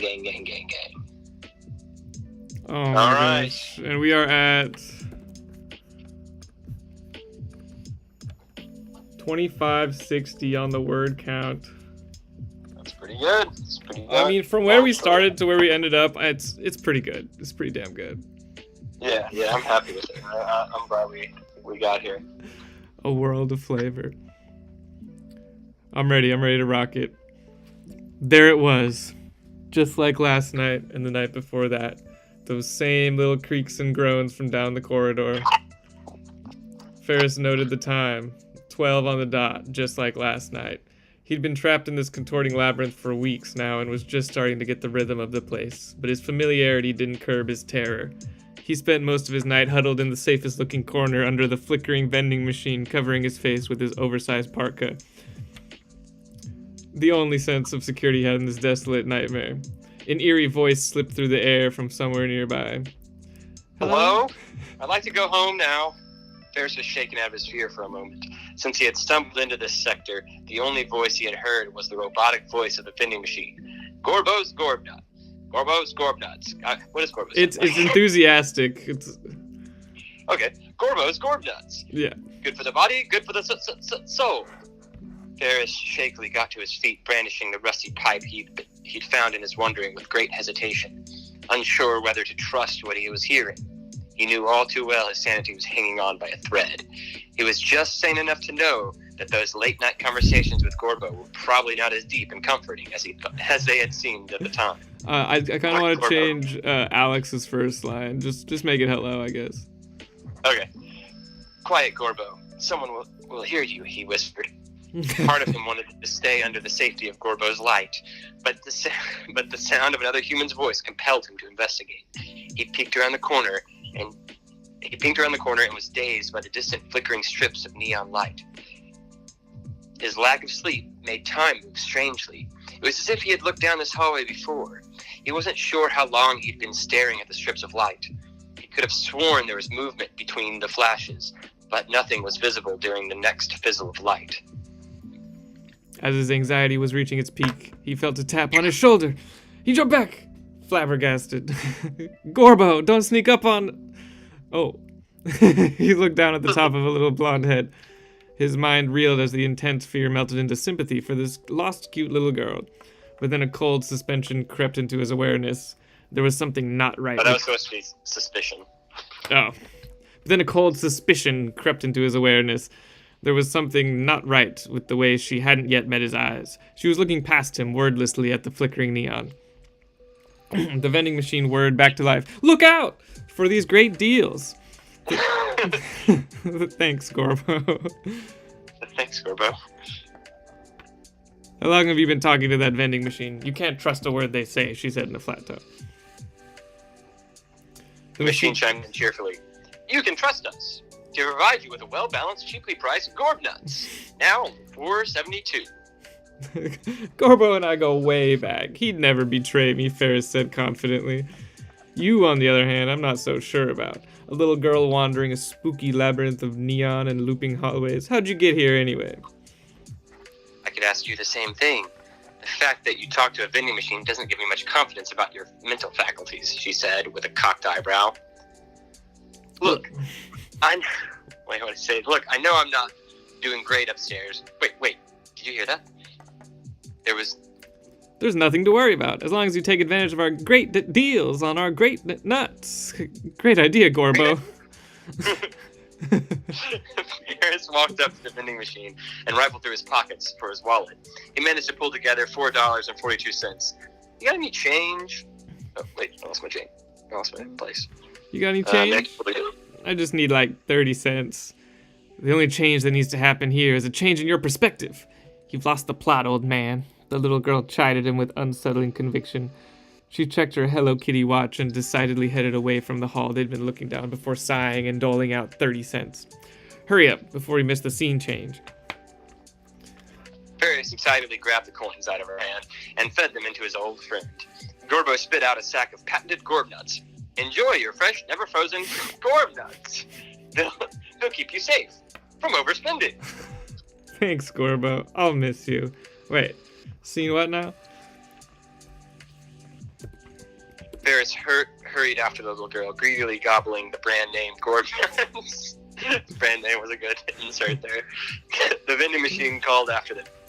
Thanks for your patronage. I'll see you again soon, but very soon. After a few crinkly, crunchy minutes of following the girl, she stopped at a wall with no discernible way forward. Through a mouthful of Gorb Nuts, Ferris managed to voice his curiosity. You brought me to a wall? I guess it's a pretty nice wall, but how is this gonna help us? Shut your nut hole for a second, would you? The girl checked her Hello Kitty watch again. Any second now.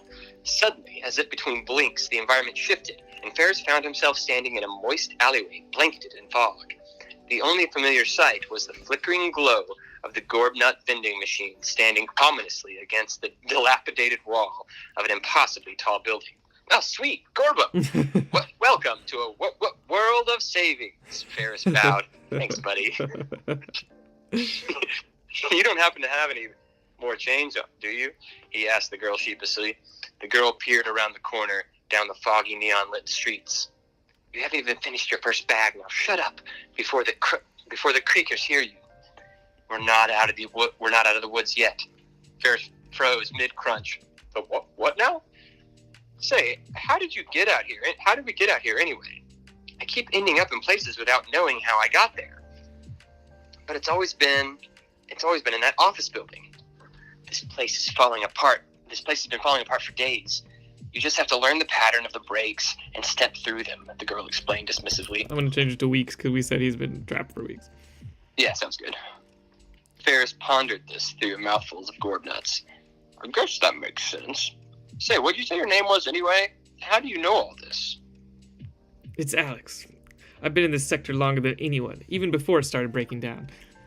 I have no clue what you're talking about, but I'm done with this bag now, so what about that change? Get down! The girl threw Ferris to the ground and covered his mouth with her tiny hand. A massive machine lumbered past the small alley they cowered in, creaking its way down the street aimlessly. Follow me if you want to save on delicious Gorb Nuts, whirred the vending machine as it flashed a hashtag link to its social media on its overhead LED screen. Ferris watched the machine continue. We should change machine because we just said the... never mind, whatever. Yeah. Continued on its way with its face... Ferris watched the machine continue on its way with his face pressed to the cold, hard ground. His eyes wandered their way over to the crumpled $5 bill among the debris of the alley. His terror at the sight of the massive robot melted into elation at the thought of getting some more delicious and nutritious gorb nuts. As soon as Alex let him go, he scrambled for the cache and began smoothing it for insertion. Under the warm, inviting light of Gorbo's glow, Ferris felt at home. His mind simply would not allow him to dwell on the mighty deathbot roaming the streets. Alex sighed and went back to check if the coast was clear. She was beginning to think... we put big. I got it. Thanks. She was beginning to think it would be easier to just leave this addled goofball behind. As Ferris inserted the hopelessly uncrisp fiber, he beamed at the machine, waiting for its words of wisdom. Enjoy your nuts, now with 67% more sodium. Uncrumpled fiber, he beamed at the machine. Enjoy your nuts. It was only then that Ferris realized how thirsty he was, but he couldn't stop himself. He tore the bag open and began voraciously devouring the salty nuts. With a mouthful of scrumptious nuts, he begrudgingly offered some to Alex.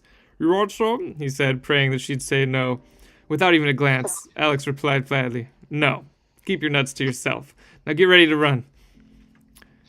An unearthly clicking and buzzing began to swell behind the pair. "Now!" shouted the little girl. Out of his periphery, Ferris saw a hideous skeletal form rising up out of a pile of garbage. His feet were moving before his brain had time to stop them. His arms pumped, flinging gorb nuts in all directions. The sound of Gorbo's glitching system could be heard behind him. "Go with Gorbo! Number 1 for nuts on the go!" Ferris let out a choked scream from behind a mouthful of half-chewed nuts. The scraping of metal on the pavement grew closer and closer as they ran down the wet street, reflecting the flashing neon lights. The colors blurred and overlapped in Ferris's vision. He blinked the confusion away and found himself watching Alex disappear into a sticky-looking dumpster. Against his already feeble rationality, and with the sound of the scraping metal getting louder, he followed suit. The horrendous robotic screech of the pursuing automaton was abruptly replaced with the buzzing of fluorescent lights and distant rhythmic beeping. Ferris found himself with his face once again pressed against the cold ground. Why did I dive head first? As Alex pulled him up with surprising strength, Ferris looked at where their latest shift had dropped them. It was a pristine white room with a very modern open floor plan. The sterile blankness of the room was interrupted by a familiar sound calling from a nearby hallway. "A whole new world of flavor." Ferris managed a smile in spite of his current state. "Gorbo!" Without a second thought, he began heading out into the hallway to greet his dear friend. "Wait!" Alex's powerful little voice stopped Ferris just before he crossed the threshold. His frantic movement caused a single gorb nut to leap from the almost empty bag in his hand. As the lone nut made contact with the white tile of the floor, it vaporized in a digital flash of green light. "What the?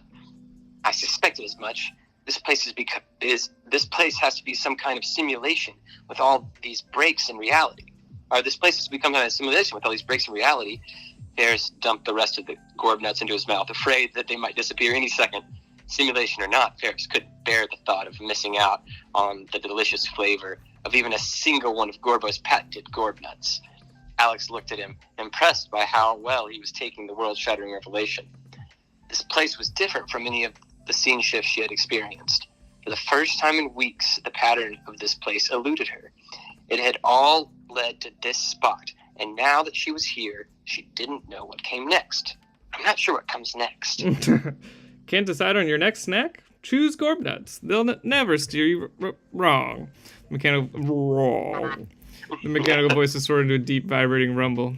"Wait, I've definitely been here before," said Ferris after a labored swallow of flavor-packed gorb nuts.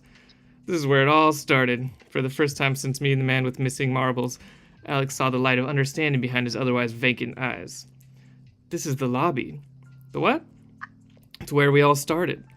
Maybe the source of the glitches is also here. Do you know what this world is? Why are we here?" Alex said with uncharacteristic earnestness. "Some of it's coming back to me, but I can't be sure what's real. I know that I trust Gorbo to guide my way." He was back to his old self, but Alex reluctantly let him lead the way. They crossed the threshold into the hallway. Their footsteps left behind marks that began to glow and fade into a green mesh. Alex ignored her apprehension and followed the confident fool in front of her. The long, clinical emptiness of the hallway was punctuated by the vibrant, erratic flashing of a Gorbo's gorb nut vending machine. The entire machine flicked in and out of existence before their eyes, revealing a passage behind it. With each disappearance, Ferris felt despair, which was quickly replaced by elation when it reappeared. Enjoy guts. The machine enthusiastically spat out its mottos at them during its moments of fleeting existence. I think we have to buy some nuts. What? Ferris saw that Alex was unconvinced. With a sigh, he pressed on. I know you don't trust Gorbo, but just follow my lead. Gorbo will guide us. He pressed his hand to the glass. Do you have any change? Gorbo blinked out of existence and Ferris dove into the passage behind the machine. Your turn, he called out. Alex hated following someone else's lead. She had been surviving on her own wits for so long that she almost couldn't bear putting trust in anyone else. But she noticed the area around her was dissolving into a grid of green lines, now leaving her no choice. Learn to love again with a well-balanced serving of gorb nuts. The machine disappeared, and she and she half fell, half dove into the passage. It was a dark room lined with tall boxes filled with flashing lights. This is the server room, Ferris said with uncommon certainty. I think I created this place. It's hard to say for sure.